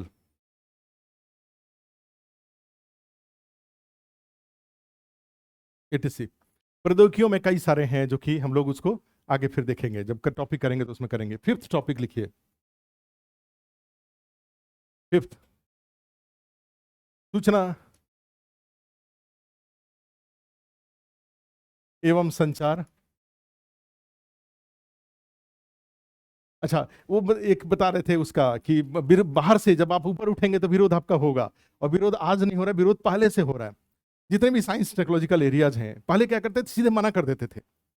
मना कर देते थे तो उसका इंपैक्ट ये होता था कि इंडिया उसको खुद ही डेवलप कर लेता था। जब वो मना करते थे तो आप डेवलप कर लेते थे, एक फैक्टर ये था। दूसरा, आपको पता था कि मिसाइल आपको नहीं मिलेगा बाहर से, आपने मिसाइल बना लिया, लेकिन आपको पता है कि राइफल बाहर से मिलेगा, तो राइफल नहीं बनाया, AK-47 बाहर से मंगाया, मिसाइल यहां बनाया, और AK-47 DRDO को अगर AK-47 नहीं बनाने आ रहा था तो वो मुंगेर में अगर भेज देता तो वहां से कितना अच्छा अच्छा राइफल बन के इनको, मैंने भारत में कुटीर उद्योग अगर इसको बना देता राइफल बनाने का, नहीं बन जाता। तो देखो, परमाणु बम बाहर से मिल नहीं सकता था तो बना लिया, नहीं, मिसाइल नहीं मिल सकता था तो बना लिया। सुपर कंप्यूटर 1980 में देने से मना कर दिया अमेरिका ने। तो आज के डेट में आपने भारत के हर इंस्टीट्यूशन के पास अपना सुपर कंप्यूटर है, और गवर्नमेंट ऑफ इंडिया ने अभी national super computing mission start कर दिया, जिसका उद्देश्य है कि लार्ज लेवल पे, लार्ज स्केल पे पेटाफ्लॉप्स की गति का सुपर कंप्यूटर भारत में डेवलप किया जाए। वैसे पेटाफ्लॉप सुपर कंप्यूटर भारत के पास है, लेकिन ठीक फिर भी सुपर कंप्यूटिंग मिशन में यह है कि मास लेवल पे पेटाफ्लॉप्स लेवल के सुपर कंप्यूटर भारत में बने। बाहर से मिलना बंद हो गया तो बना लिया। जब इन्होंने ये देखा कि अरे तो जो इसको नहीं दे रहे हैं ये बना ले रहा है, तब इन्होंने डिलेइंग टैक्टिक्स, और वो भी आपके बड़े खास मित्र देशों ने, रसिया जैसे देशों ने ये अपनाया, और इसके कई एग्जाम्पल हैं। 1992 में क्रायोजेनिक इंजन का लिया ठेका, 4 साल तक होल्ड करके रखा। PSLV में कोई विदेशी सहयोग की जरूरत नहीं थी, PSLV उछल उछल के जाता है। एक बार एक बीच में एक फेल हुआ, मैंने करीब 45 के आसपास सक्सेसफुल लॉन्च के बाद एक केवल असफल हुआ। जीएसएलवी में भारत लटक गया रूस के चक्कर में 1992 में, चूंकि उसमें क्रायोजेनिक इंजन यूज होता है। और वो क्रायोजेनिक इंजन क्या किया, उसने रूस से समझौता किया कि क्रायोजेनिक इंजन देने के लिए, और रूस ने क्या किया कि हाँ कर लिया।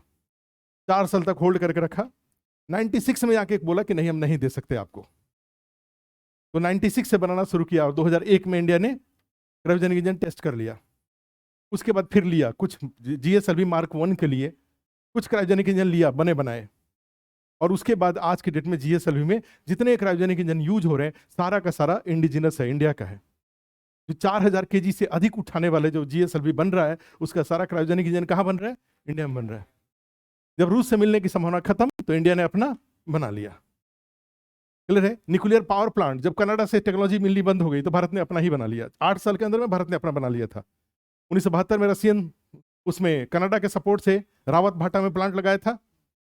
ठीक है। जब 1974 में परमाणु बम परीक्षण किया तो अमेरिका ने भी बैन लगा दिया, कनाडा ने भी बैन लगा दिया। तो 1980 में मद्रास एटॉमिक पावर स्टेशन अपनी घरेलू तकनीक से बना लिया।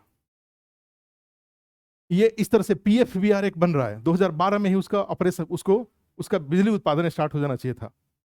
तो जब ग्लोबल टेंडर जारी करता है तो ये क्या कर रहे हैं आज के डेट में, एक डिलेइंग टैक्टिस अपना रहे हैं। उसका टेंडर भर देते हैं, ऑर्डर ले लेते हैं और 4-5 साल 6-7 साल डिले कर देते हैं और उसके बाद किसी न किसी कारण से मना कर देते हैं। These West countries started disturbing India's science technological development through delaying tactics. ये जो पश्चिमी देश हैं वो डिलेइंग टैक्टिस को अपना करके भारत के विज्ञान प्रौद्योगिकी विकास को होल्ड कर रहे हैं। ये अदरवाइज जाएंगे तो भारत में एक वही बात है कि जो चीज नहीं, अगर इसका मीनिंग क्या हुआ कि भारत में कोई भी साइंस टेक्नोलॉजिकल डेवलपमेंट कराना हो तो क्या उपाय है, उसको तो देना नहीं होगा, विश्व से मिले नहीं मिलेगा तो बना लेंगे। वैक्सीन मिलने में दिक्कत हो रहा था, रॉयल्टी और इतना उतना भारत के गवर्नमेंट ऑफ इंडिया के पास बजट नहीं था उतना सारा। ठीक है, तो उन्होंने क्या किया, अपना बना लिया। वो वैक्सीन इंडिया का अपना है। ठीक है। जो कोविशील्ड था वो बाहर से का था, आपने उसको मैन्युफैक्चर किया था इंडिया में, लेकिन जो कोवैक्सीन था वो तो आपका इंडिजिनस था।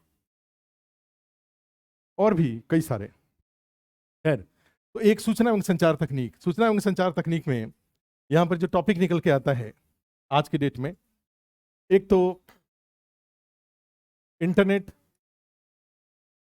और इंटरनेट में एक इसका तकनीक, दूसरा उसके उपयोग, चुनौतियां। तकनीक में जाएंगे तो वेब 2.0, 3.0, उसके बाद cloud computing,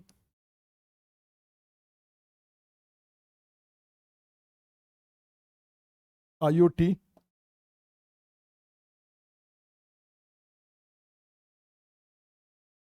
cloud computing, IoT.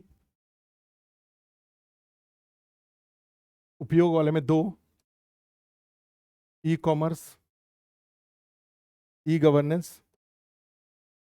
Challenges में साइबर सुरक्षा,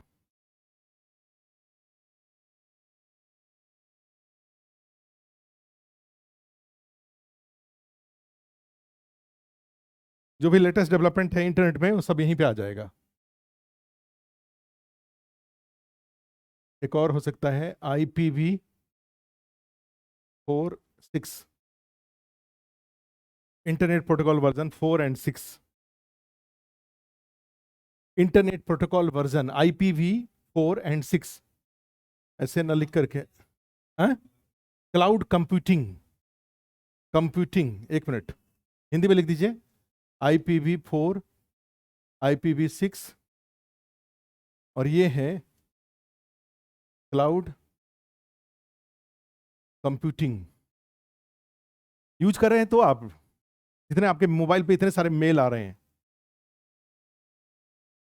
तो सारा मेल को आप कहाँ डिलीट करते हैं? सब मेल उसी में पड़े रहने देते हैं, डिलीट भी नहीं करना चाहिए। तो जीमेल यूज करते हैं, तो जीमेल पे 15 GB का शायद वो दिया हुआ है, क्लाउड दे रखा है। हाँ, 15 GB का दे रखा है, तो 15 GB उस पर रहने दीजिए सारा मेल। मेल रहने से फायदा ये होगा कि कभी कोई डेटा, मान लो कहीं कोई मेल आया है और उसको सर्च करने जाएंगे तो वो उस पर रहेगा। आज के डेट में सबसे इंपॉर्टेंट चीज क्या है, सब एक जो आने वाले दिनों में इंफॉर्मेशन कम्युनिकेशन टेक्नोलॉजी में आपको, वैसे आपको ज्यादा इतनी ज्यादा जरूरत नहीं है, लेकिन आपके घर में बहुत ज्यादा जरूरत है। घर में कोई एक आदमी हो जो हेड ऑफ फैमिली है, उनका जो मोबाइल होना चाहिए वो 256 GB के साथ होना चाहिए, 256 GB मेमोरी वाला होना चाहिए। और आप उनको ये बात रिकमेंड कर लीजिए कि घर में एक जो हेड ऑफ जो फैमिली है उनका मेमोरी, क्योंकि सारे उसमें से कुछ भी, मोबाइल से कोई भी डेटा डिलीट नहीं होना चाहिए, सारा मैसेज मोबाइल में रहना चाहिए, सारा मेल मोबाइल में रहना चाहिए, सारा व्हाट्सएप मैसेज कहाँ रहना चाहिए, मोबाइल में रहना चाहिए। वो सारा लीगल डेट डॉक्यूमेंट्स है। किसी को कुछ दे रखा है तो क्या करें, एक बार मैसेज कर दिया कि इतना पैसा दिया, जहां ब्लू हुआ इसका मतलब हो गया भाई, ब्लू हो गया और उन्होंने उसको रिवर्ट नहीं किया तो इसका मतलब उनको पता है कि भाई एक्सेप्ट किया है, देखिए आपको भेजा है, एक बार यस नो करवा, प्लीज कंफर्म। भाई कभी भी भूल सकते हैं, लोगों का दिमाग आजकल बहुत बिजी है। तो जो कुछ भी, मान लो कोई डॉक्यूमेंट्स यूज किया आपने और डॉक्यूमेंट्स भूल गए कि पता नहीं कहाँ है, तो उसको क्या करेंगे, व्हाट्सएप पे जाके जैसे ही सर्च करेंगे, जैसे हम ही लोग हैं, कोई चीज को मोबाइल में सर्च करना होता है, भाई नोट्स का, मेंस का नोट्स या किसी का क्वेश्चन पेपर सर्च करना होता है, तो जाते हैं व्हाट्सएप पे जाके ऊपर में ही टाइप करते हैं तो 10 जगह आ जाता है वो। अब पता नहीं जब आया था उसको कहाँ हमने सेव किया, भूल गए, तो भूल गए तो उसको, मान लो कोई कोई जैसे कई बार मैसेज वगैरह में कई सारी चीजें होती है, अब उसको मैसेज में जैसे ही सर्च करेंगे तो उसमें आ जाएगा मैसेज में जो भी पुरानी बातें हैं। उसी तरह से मेल पे कोई डॉक्यूमेंट्स लेन देन किया गया, आया हुआ है, अब जब चाहे तब उसको उसमें से, तो घर में एक, और उसका लीगल इंपॉर्टेंस होता है, लीगल डॉक्यूमेंट सही है, आप प्रिंट, ब्लू वाला प्रिंट आउट निकाल कर रख लीजिए, कोर्ट में दीजिए, कोर्ट उसको एक्सेप्ट करता है। ठीक है, तो एक मोबाइल, ये जो इंफॉर्मेशन कम्युनिकेशन टेक्नोलॉजी में जो मोबाइल है, मोबाइल एक तरह से आज के डेट में लीगल डॉक्यूमेंट्स का सोर्स है वो। ठीक है, खैर, तो उसमें सबसे इंपॉर्टेंट चीज क्या हो जाता है, क्लाउड कंप्यूटिंग है। ये तो बहुत बड़ा रिवोल्यूशन है ना क्लाउड कंप्यूटिंग, माने जो स्टोरेज सिस्टम है मोबाइल का, इसका सबसे बड़ा बेनिफिट क्या हुआ, कभी भी कहीं भी आप कोई भी इंफॉर्मेशन, डिजी लॉकर है तो डिजी लॉकर का सबसे बड़ा फायदा क्या हुआ भाई, आपके जितने ओरिजिनल डॉक्यूमेंट्स हैं सब वेरीफाइड हैं आधार से, और आज के डेट में डॉक्यूमेंट्स के रूप में, नहीं तो क्या होता था कि आप इस फाइल को खोलिए, इस अलमीरा को खोलिए, इस फाइल में देखिए, इस फाइल में देखिए, कहीं कुछ देखने उगने की जरूरत, सबको क्या करने की जरूरत है, स्कैन करके एक ही जगह पे डाल लेने की जरूरत है। जब सर्च करेंगे तब उसको, जहां आप रहेंगे वहां पे वो आपके साथ साथ जा रहा है। लेकिन तब होगा ना जब आपके मोबाइल में स्पेस हो। मोबाइल में डेटा की तो डेटा तो रहता है, डेटा आजकल बड़ा इशू नहीं है, ठीक है, स्पेस बड़ा इशू है, क्लाउड में जाएंगे तो। खैर, नेक्स्ट इसी में लिख दीजिए सुपर कंप्यूटर। दूसरा, सुपर कंप्यूटर और राष्ट्रीय सुपर कंप्यूटिंग मिशन।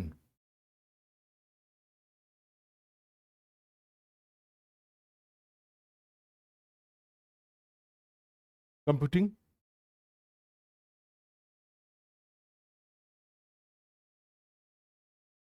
राष्ट्रीय सुपर कंप्यूटिंग मिशन, ये भी एक है।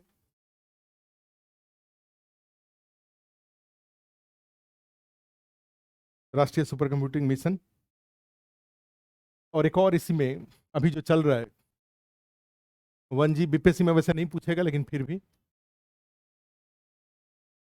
5G नहीं, 5G के पहले 4G और होता है, 5G के पहले 4G और है, 1G 2G 3G 4G 5G।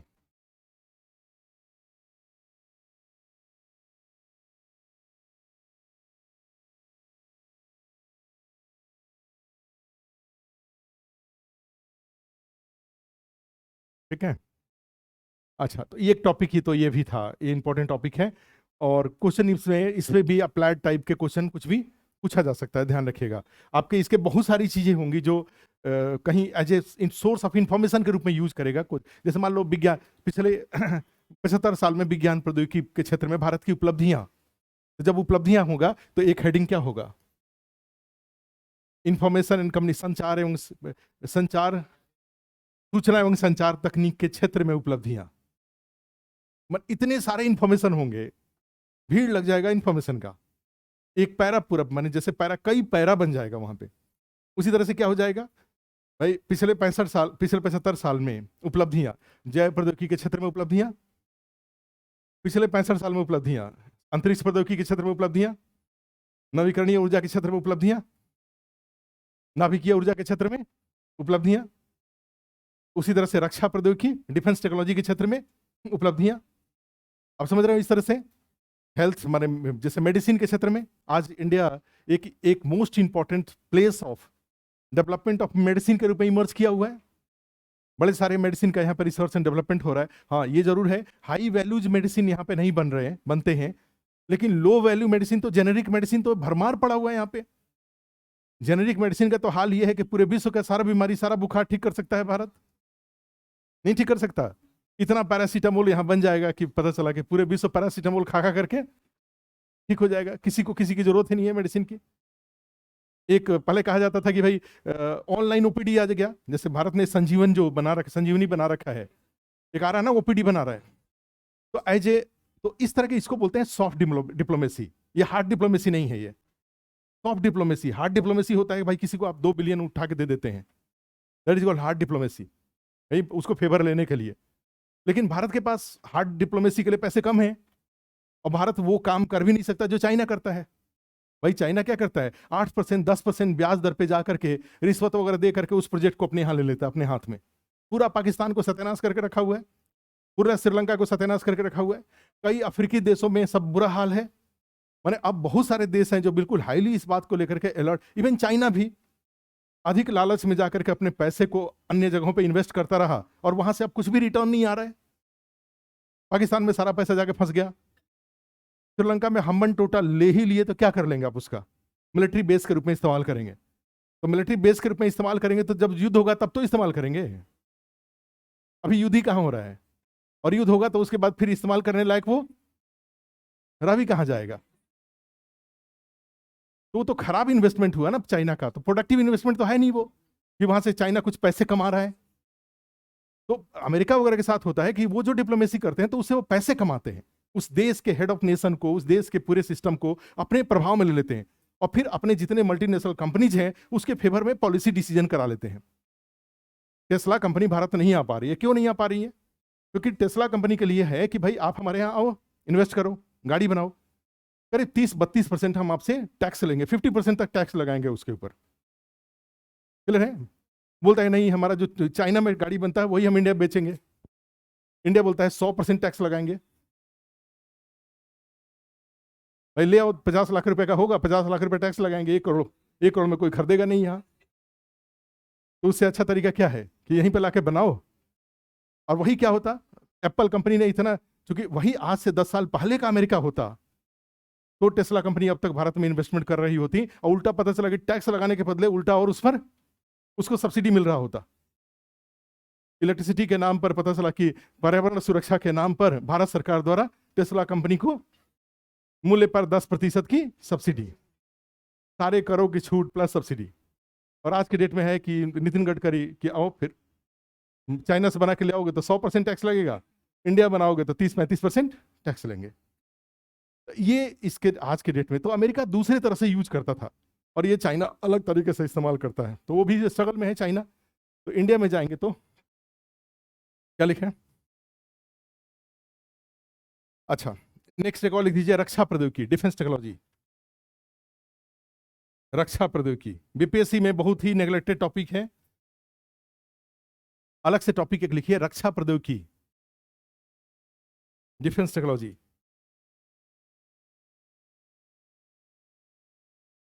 और ये क्वेश्चन एक बनता है कि भारत के द्वारा विश्व संदर्भ में जो रक्षा की चुनौतियां उत्पन्न हुई हैं, उन चुनौतियों का सामना करने के लिए भारत सरकार द्वारा किए जा रहे उपाय, भारत के द्वारा अपनी सुरक्षा के लिए विभिन्न प्रकार के रक्षा उपाय। तो आपको वो सारे डायमेंशन जानने पड़ेंगे जहां जहां भारत सरकार द्वारा रक्षा के लिए उपाय किया जा रहा है। क्लियर है? तो ये क्या इंपॉर्टेंट होता है टॉपिक ये। नेक्स्ट क्या लिखें? रक्षा प्रौद्योगिकी में एक लिख दीजिए, मिसाइल टेक्नोलॉजी। रक्षा प्रौद्योगिकी, एक मिनट, एक मिनट, रक्षा प्रौद्योगिकी, और यहां पे सबसे पहले लिख दीजिए डीआरडीओ, डीआरडीओ, और उसके नीचे मिसाइल तकनीक,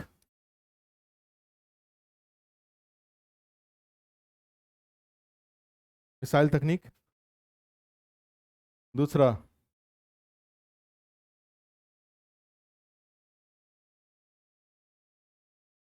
क्या बोलेंगे, एयरफोर्स है, हवाई, हवाई सुरक्षा,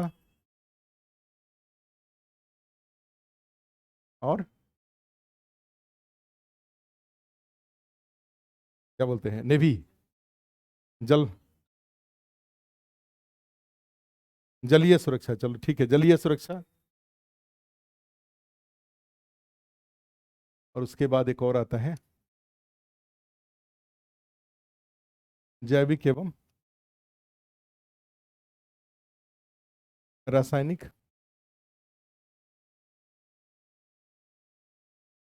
हथियार, जैविक एवं रासायनिक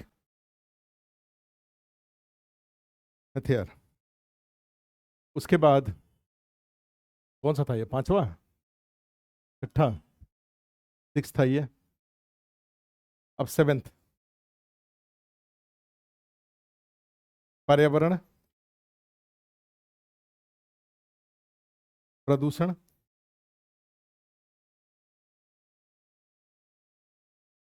एनवायरमेंटल पॉल्यूशन। और ये बड़ा ही बहुत ही सबसे, मैंने कहा जाए कि दो तो सबसे इंपॉर्टेंट थे, एक ये और एक रिन्यूएबल एनर्जी वाला, दो सबसे इंपॉर्टेंट है, बाकी तो है ही, लेकिन ये दोनों इंपॉर्टेंट है। और इसमें आप जानते हैं कई हैं, एक जलवायु परिवर्तन, अच्छा सॉरी, वैश्विक उष्णता, ग्लोबल वार्मिंग,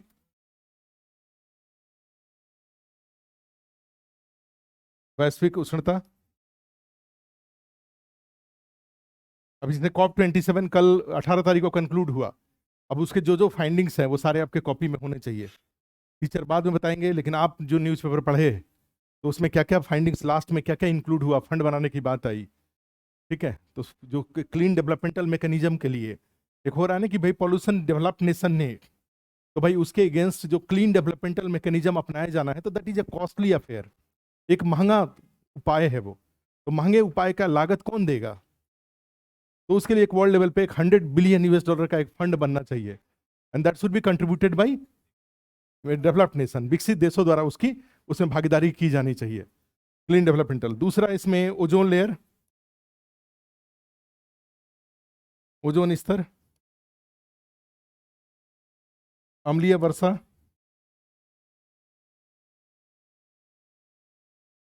अम्लीय वर्षा, एसिड रेन, उसके बाद जल प्रदूषण, वायु प्रदूषण,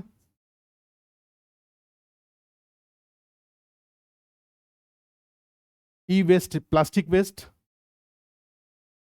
ई वेस्ट और प्लास्टिक वेस्ट,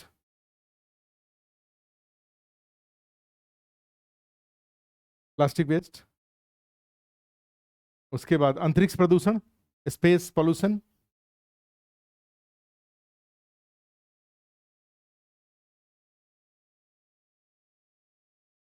अंतरिक्ष प्रदूषण, नाभिकीय प्रदूषण, न्यूक्लियर पॉल्यूशन। ये सब जब भी एनवायरमेंटल पॉल्यूशन करके क्वेश्चन पूछेगा तो सबके बारे में दो दो चार चार लाइन लिखना पड़ेगा। ज्यादा लिखेंगे किसके बारे में, ग्लोबल वार्मिंग के बारे में, ठीक है, ज्यादा लिखेंगे ग्लोबल वार्मिंग, लेकिन अदरवाइज उसके बाद जब पैरा चेंज करेंगे तो कहां चले जाएंगे, सबके बारे में दो दो तीन तीन लाइन लिखना पड़ेगा। क्लियर है, सबके बारे में, सबका परिभाषा, सबका जो इंपैक्ट है कैसे, सब लिखना होगा, तब जाकर के ये कंप्लीट होगा। अच्छा नेक्स्ट, अब लिखो मिसलिनियस, विविध, एक मिसलिनियस विविध है। अब विविध वाले में सबसे पहले नैनो तकनीक, नैनो तकनीक,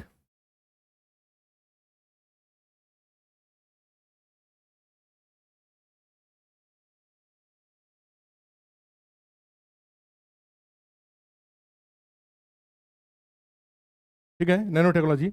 और नैनो का मतलब होता है 10⁻⁹, और 1 नैनोमीटर का मतलब होता है 10⁻⁹, या 1 मीटर इक्वल टू होगा 1 मीटर डिवाइडेड बाई 10⁹। लिखना नहीं है इसको, नीचे वाला नहीं लिखना है, ऊपर वाला खाली लिखना है। तो 1 मीटर कितना होता है? इतना, मान लो इतना ही है। तो इसका इसका 10⁹ पार्ट, इसका 100वां भाग नहीं, 100 भाग तो 10⁻² हुआ, 1000वां भाग नहीं, वो तो 10⁻³ हुआ, 10,000वां भाग नहीं, 10⁻⁴ हुआ, वो 1,00,000वां भाग भी नहीं, 5 हुआ, 10,00,000वां भाग भी नहीं, 6 हुआ। आ रहा है समझ में? उतना जो होगा उस लेवल पर जब एटम को अरेंज करते हैं, तो उस एटम को अरेंज करने के लिए जो टेक्नोलॉजी यूज होता है उसी को क्या बोलते हैं? जैसे अभी क्लास में सुपर नैनो टेक्नोलॉजी इस्तेमाल हुआ है लोगों को अरेंज करने के लिए। What is the meaning of nano तकनीक का? क्या? प्रति इकाई आयतन में लोगों की संख्या बढ़ाना, इसी को नैनो तकनीक कहेंगे ना। To increase number of atoms in per unit volume. नहीं समझे? पर यूनिट वॉल्यूम में एटम्स की संख्या को बढ़ाना, और वो इतना बढ़ाना जिससे कि दो परमाणु के बीच की जो दूरी है वो कहां तक पहुंच जाए? 10⁻⁹ मीटर के लेवल पे पहुंच जाए। तो इसके लिए जो तकनीक होगा, तो जब पर यूनिट वॉल्यूम में एटम्स की संख्या बढ़ाते जाएंगे, तो बढ़ाते बढ़ाते, जैसे अभी जो चॉकलेट वगैरह खाते हैं तो क्या खाते हैं? मुंह में डाला नहीं, 2-3 बार जीभ इधर उधर किया, तब तक सब एटम खत्म हो जाता है। यही सबसे बड़ी ट्रेजेडी है भाई। एटम मुंह में, एक चॉकलेट को कैडबरी वाला मुंह में डाला, 2-3 बार जीभ इधर उधर किया, क्या खत्म हो गया? एटम खत्म हो गया। लेकिन उसी वॉल्यूम में, उसी गोल वाला जो चॉकलेट था, उसमें अगर इस एटम की संख्या को बढ़ाते जाएं बढ़ाते जाएं बढ़ाते जाएं, तो आपको नहीं लगता है कि जीभ चलाते चलाते चलाते चलाते डेली फैमिली खाना खाने के बाद एक टैबलेट उसमें से निकाला गया, एक आदमी मुंह में डाला, बड़ी देर तक चलाया, नहीं, दूसरे के मुंह में डाल दिया। यही होता है ना सबसे बड़ी बात। आज के डेट में क्या है भाई, एटम जो कई जगहों पे, माने हजारों एग्जाम्पल हैं इसके, कि जहां नंबर ऑफ एटम्स बढ़ाते जाएंगे। अभी तो देखो, आपके घर में जो पेंट होता है, तो पेंट होता है तो आपको जैसे एशियन पेंट्स है या बाकी, आप दुकान पे जाते हैं, वो बना बनाया बाल्टी आपको नहीं देते, आप उनको बताइए। तो बेटर, जैसे जैसे महंगा होता है, 5-5 हजार रुपये लीटर हो जाएगा। ये 5,000 रुपये लीटर क्या हुआ? कलर 5,000 रुपये लीटर हुआ? नहीं, उस वॉल्यूम, पर यूनिट वॉल्यूम में नंबर ऑफ एटम्स क्या होते जा रहा है? जैसे जैसे बढ़ते जाएगा वैसे वैसे उसका प्राइस क्या होता जाएगा? बढ़ता जाएगा। नहीं, तो ये आज के डेट में जाएंगे तो बड़े पैमाने पे जो महंगी गाड़ियां आती है 1-1.5 करोड़ की, उस गाड़ी पे देखो, एक बार मुंह से फूंक देते हैं तो उसका सारा धूल गिर जाता है, और ट्रैक्टर के ऊपर झाड़ू से नहीं हटाते हैं, हटाते हैं तब भी नहीं हटता है। सोच के देखो कितना कितना गैप था, दो एटम के बीच में कितना गैप था कि एक नए मेहमान का उसमें मजबूती से वेलकम किया गया है। और उसमें इतना, ये जो कपड़ा होता है, जैसे जनरली आप बोलते हैं कि भाई, दो बड़ा कॉमन एग्जांपल है। एक कपड़ा होता है, जैसे सूती कपड़ा जो होता है, चाहे रंगीन कपड़े को कहा जाता है, धूप में मत सुखाइए। क्यों धूप में मत सुखाइए? क्योंकि जैसे ही आप धूप में, धूप तो एक एनर्जी है, तो जैसे ही बाहर से ऊर्जा देंगे, उसके बीच का बॉन्ड क्या हो जाएगा? टूट जाएगा, और वो कलर क्या हो जाएगा? उड़ जाएगा। ठीक है। कई बार मेडिसिन जो सिरप वगैरह होता है, उसके बारे में कहा जाता है कि आप इसको गर्मी में मत रखिए, धूप में मत रखिए, ठंडे में रखिए। क्यों? क्योंकि जैसे ही गर्मी में रखेंगे तो उसका जो बॉन्ड है, बॉन्ड क्या हो जाएगा? लेकिन अगर वो बॉन्ड फेविकॉल वाला बॉन्ड बना दिया जाए, नंबर ऑफ एटम्स, जो gap between two atoms if will reduced, तो क्या हो जाएगा? वो जो बॉन्ड होगा वो बहुत मजबूत होगा, और मजबूत होगा तो उसको आग में डाल देंगे तब भी उस पर कोई फर्क। इसका मीनिंग क्या हुआ? If the nano technology will be used in, तो जो उसका सेल्फ लाइफ है उस मेडिसिन का, वो जो एक्सपायर हो जाता नहीं होता है, एक्सपायर्ड हो गया। क्यों एक्सपायर्ड हो गया? क्योंकि वो जो बॉन्ड है, वो बॉन्ड क्या हो गया, माना जाता है कि बार बार बार बार एनर्जी इस तरह से आते आते वो बॉन्ड क्या हुआ, टूट गया। और बॉन्ड टूट गया तो फिर ये एक्सपायर्ड हो जाता है, थोड़े दिन, 2 साल 3 साल उसका है। लेकिन इस तरह से नैनो टेक्नोलॉजी को यूज करके अगर कोई मेडिसिन बनाते हैं, तब तो कभी एक्सपायर्ड ही नहीं होगा, क्योंकि वो जो बॉन्ड को तोड़ने के लिए जो एनर्जी चाहिए, वो एनर्जी कभी मिल ही नहीं सकता। ये जो कपड़ा है, साड़ी वगैरह होता है, अगर उसको नैनो टेक्नोलॉजी वाला तकनीक यूज करके उसका कलर करा दें, तो वो तो कभी कभी पुराना ही नहीं होगा। तो हमेशा नया साड़ी खरीदने का जो टेंशन रहता है, वो सारा खत्म हो जाएगा। क्या हमेशा वो जब निकालेंगे तब नया ही रहेगा? तो कितने जगह मेडिसिन में, मान लो जैसे लोशन होता है, मान लो कई बार कैंसर वगैरह में है, चाहे कई है, घाव वगैरह होता है, उस पर लोशन लगाते हैं, 15-20 मिनट बाद ही देखते हैं कि वो फैल जाता है। क्यों फैल जाता है? जैसे ही बाहर से एनर्जी आया, वो सारे बॉन्ड टूट करके बिखर गए। लेकिन उसी को अगर नैनो टेक्नोलॉजी वहां यूज कर लिया, तो एक बार जो लोशन लगाएंगे, तो जब तक वो घाव ठीक नहीं होगा, तब तक वो उसको छोड़ेगा नहीं। अरे समझ में? ये जो बच्चों का सिरप वगैरह देते हैं, तो होता है कि 10 ml, मैं भी अभी ले रहा था, मेरे खांसी पता नहीं कहाँ से हो गया था, तो सिरप 2-3 दिन लिया, अब बड़ा खराब लगा, इतना सारा। तो अगर मान लो मीठा मीठा तो लगता है तो उसमें क्या हुआ कि उस सिरप में 10, उसमें लिखा हुआ था कि 10 ml लीजिए। क्यों 10 ml लीजिए? जैसे बच्चों के साथ कई बार होता है, वेट के अनुसार, वेट के अनुसार के अकॉर्डिंग ये डोज तय होता है। 5 ml होगा, 10 ml होगा, क्योंकि जितना डोज मिलना चाहिए उसे कम देंगे तो फिर उसका फीवर ठीक नहीं होगा, वो जो बीमारी है वो ठीक नहीं होगा। क्लियर है?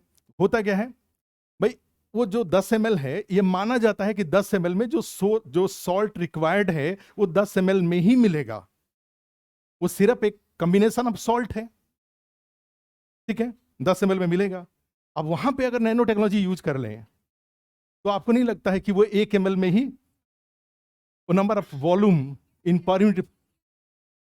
हाँ, नैनो टेक्नोलॉजी से यूरिया होगा, नाइट्रोजन, यूरिया में 46% नाइट्रोजन होता है। नैनो टेक्नोलॉजी का यूज करके क्या कर सकते हैं, उसमें नाइट्रोजन की मात्रा को बढ़ा देंगे। तो कम यूरिया से ही, ज्यादा यूरिया देने से नुकसान ये होता था, सॉइल डेजर्टिफिकेशन होता था, केमिकल था वो। अब कम में ही मान लीजिए जितना न्यूट्रिशन जरूरी है उतना अगर उसको मिल जाता है नाइट्रोजन, तो आपको बोरी का बोरी यूरिया देने की। एक इसमें सबसे बड़ी बात है कि ये जो टॉपिक है उसका एक कॉमन हमेशा दिमाग में इंप्रेशन बना के रखेंगे, with the use of technology the number of atoms can be increased in per unit volume. और इसको आप यूज करके आप जो चाहें सो बना सकते हैं, ठीक है। तो यही इस नैनो टेक्नोलॉजी का, और उसके लिए बड़े सारे आज की डेट में टेक्नोलॉजी यूज हो रहे हैं, ठीक है। अच्छा, अच्छा नेक्स्ट, उसके बाद नैनो तकनीक, फिर उसके बाद इसमें अभी के टाइम पे एक सुपर कंडक्टिविटी, लिखिए अति चालकता,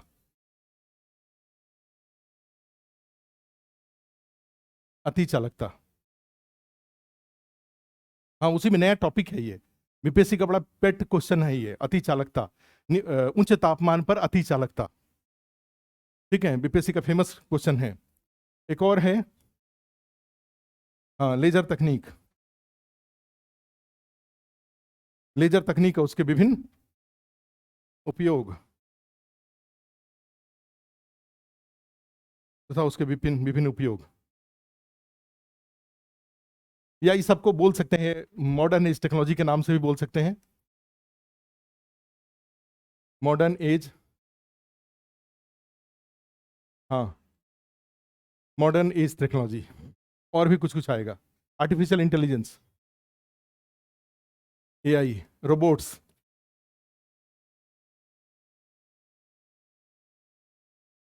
ना ड्रोन नहीं, ड्रोन उसमें आता है, दूसरी जगह आएगा। एआई हो गया, artificial intelligence, GM crop biotechnology में, ठीक है। तो ये सारे डिस्क्रिट ऐसे टॉपिक हैं जो कि आपको जानने चाहिए, आर्टिफिशियल इंटेलिजेंस, कृत्रिम बुद्धि नहीं, तो और आईओटी दोनों एक दूसरे से रिलेटेड है। आईओटी और कृत्रिम बुद्धि, तो आज की डेट में क्या है, मैंने बुद्धि तो बहुत दिन से रहा, बुद्धि तो बहुत कॉमन टॉपिक है ना। तो जैसे पूछा जाए कि आप बहुत बुद्धिमान हैं, खुश हो जाते हैं। क्या है मतलब बुद्धिमान है, मतलब क्या है? आप बुद्धिमान है मतलब क्या है? हाँ? बहुत बुद्धिमान है मतलब क्या है? व्यक्ति के, अर्थात बुद्धिमान है इसका मतलब यह हुआ कि समस्याओं के हल करने की आपकी जो क्षमता है वो क्षमता ज्यादा है। ठीक है। अब यही इस काम में आप आज के डेट में बहुत सारे कृत्रिम स्रोतों का उपयोग किया जा रहा है, आर्टिफिशियल इंटेलिजेंस का यूज किया जा रहा है। और वहां पे जो एक आपने देख रखा था आईओटी, इंटरनेट ऑफ थिंग, तो कहा जाता है कि IoT and artificial intelligence has potential to to bring industry 4.0। आपने एक समय में सोच रखा है इंडस्ट्री 1.0 कब था? 1780 में, जब मशीन से उत्पादन की शुरुआत हुई। इंडस्ट्री 2.0 जब बड़े बड़े बड़े पैमाने पे ऑटोमेशन हुआ, या उसमें सूचना एवं संचार, स्टैटिक इंफॉर्मेशन कम्युनिकेशन टेक्नोलॉजी का यूज होना शुरू हुआ, टेलीफोन वगैरह ना, सॉफ्टवेयर नहीं। इंडस्ट्री 3.0, इसे यहां software, computer aided designing, computer guided production, ये सारी चीजें शुरू हुई। और अब आ रहा है इंडस्ट्री 4.0। इंडस्ट्री 4.0 के साथ सबसे अच्छी बात यह है कि it will optimise the use of industrial capital, it will optimise the use of business capital. जो व्यवसायिक पूंजी है उसके उपयोग को यह क्या करेगा? बढ़ा देगा। क्योंकि कोई भी नई तकनीक समस्याओं को कम नहीं करती, समस्याओं को बढ़ाती नहीं है, समस्याओं को कम करते हैं। उसका साइड इफेक्ट हो सकता है, लेकिन समस्याओं को, जैसे कैसे, एक इसका छोटा सा एग्जांपल है जो कि इंटरनेट ऑफ थिंग में, when internet will start deciding in behalf of user, जो इंटरनेट का उपयोग करता है उसकी ओर से इंटरनेट जब निर्णय लेने लगेगा, और उसके कुछ टूल होंगे जिसमें रोबोट होगा, कंप्यूटर विथ आर्टिफिशियल इंटेलिजेंस होगा, सेंसर्स होंगे, ये सब तय करने लगेंगे उसके बिहाफ पे, मशीन ही निर्णय करने लगेगा। कैसे होगा? इसका बेस्ट एग्जांपल आईओटी का बेस्ट एग्जांपल या आर्टिफिशियल इंटेलिजेंस का बेस्ट एग्जांपल क्या है? एक आपके घर में फ्रिज है, सबसे कॉमन एग्जांपल है। फ्रिज में सारा सब्जी वगैरह खरीद के रखते हैं आप, क्लियर है? धीरे धीरे लोग इतने स्मार्ट होते जा रहे हैं कि धीरे धीरे, पहले होता था घर, क्या वो उसको बोलते थे, बिन बिन घर ही घर भूत का डेरा। नहीं, मैंने घर ही का मतलब होता है कि भाई जो बिना पत्नी के घर क्या है? भूत का डेरा है।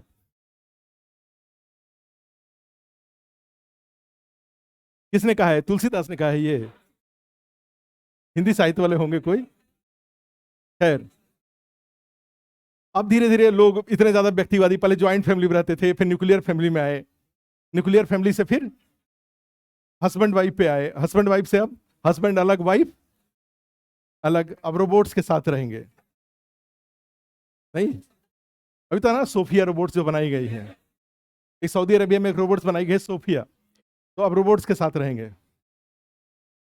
उसमें क्या है कि फ्रिज जैसे है, तो फ्रिज में मान लो सारा सामान रखा हुआ है, सारा सामान रखा, सब्जी वब्जी सब लाके सजा दिया, और वो जो टेक्नोक्रेट है जो सॉफ्टवेयर में काम करता है, चाहे बड़े बड़े, भाई एक से एक लोग आज के डेट में आपके पास जो इतनी इजिली सारी सुविधाएं जो आप यूज कर रहे हैं, उसके पीछे बहुत बड़े लोगों का दिमाग लग रहा है, और बहुत बड़े सारे लोग वैल्यूएबल टाइम कंज्यूम करा रहे हैं। एटीएम जो काम कर रहा है उसके पीछे कई टीम है जो काम करते रहती हैं। आपका कंप्यूटर विंडोज काम कर रहा है, आपका इंटरनेट काम कर रहा है, आपका व्हाट्सएप काम कर रहा है, आपका AI को दे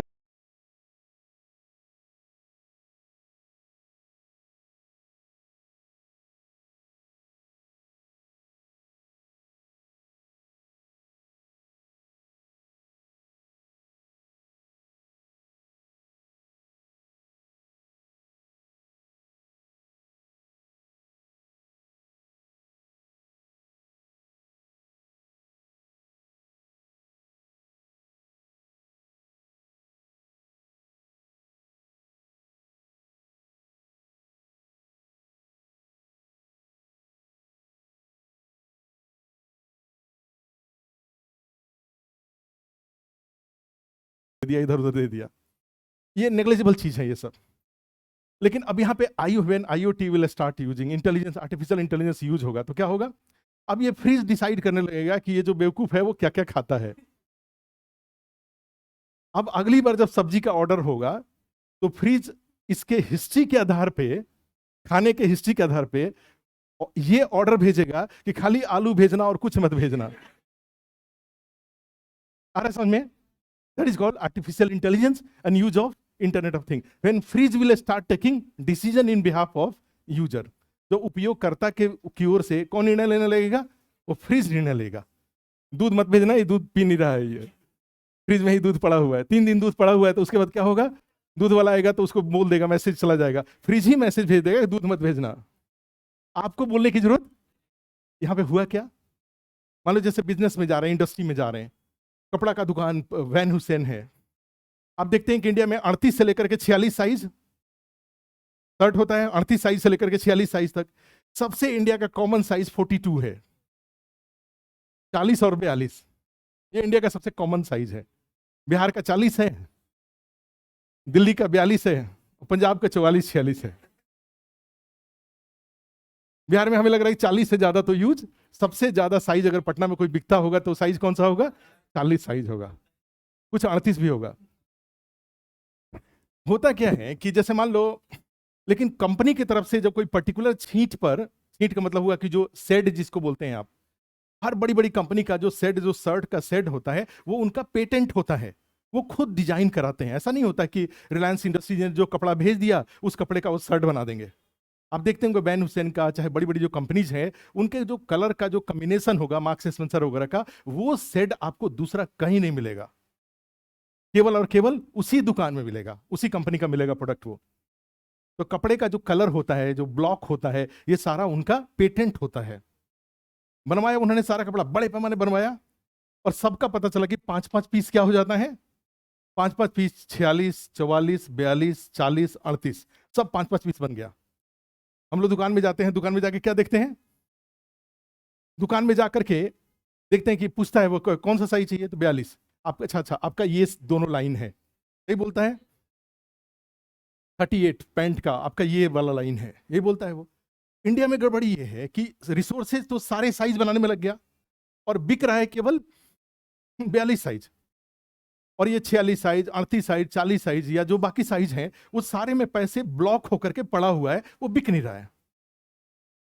तो when human are deciding the mode of production या नेचर ऑफ प्रोडक्शन, तब ये हाल हो रहा है। सारे में पैसा लगा हुआ है, लेकिन पैसे में यूज कौन सा हो रहा है, केवल 42 वाला केवल यूज हो रहा है।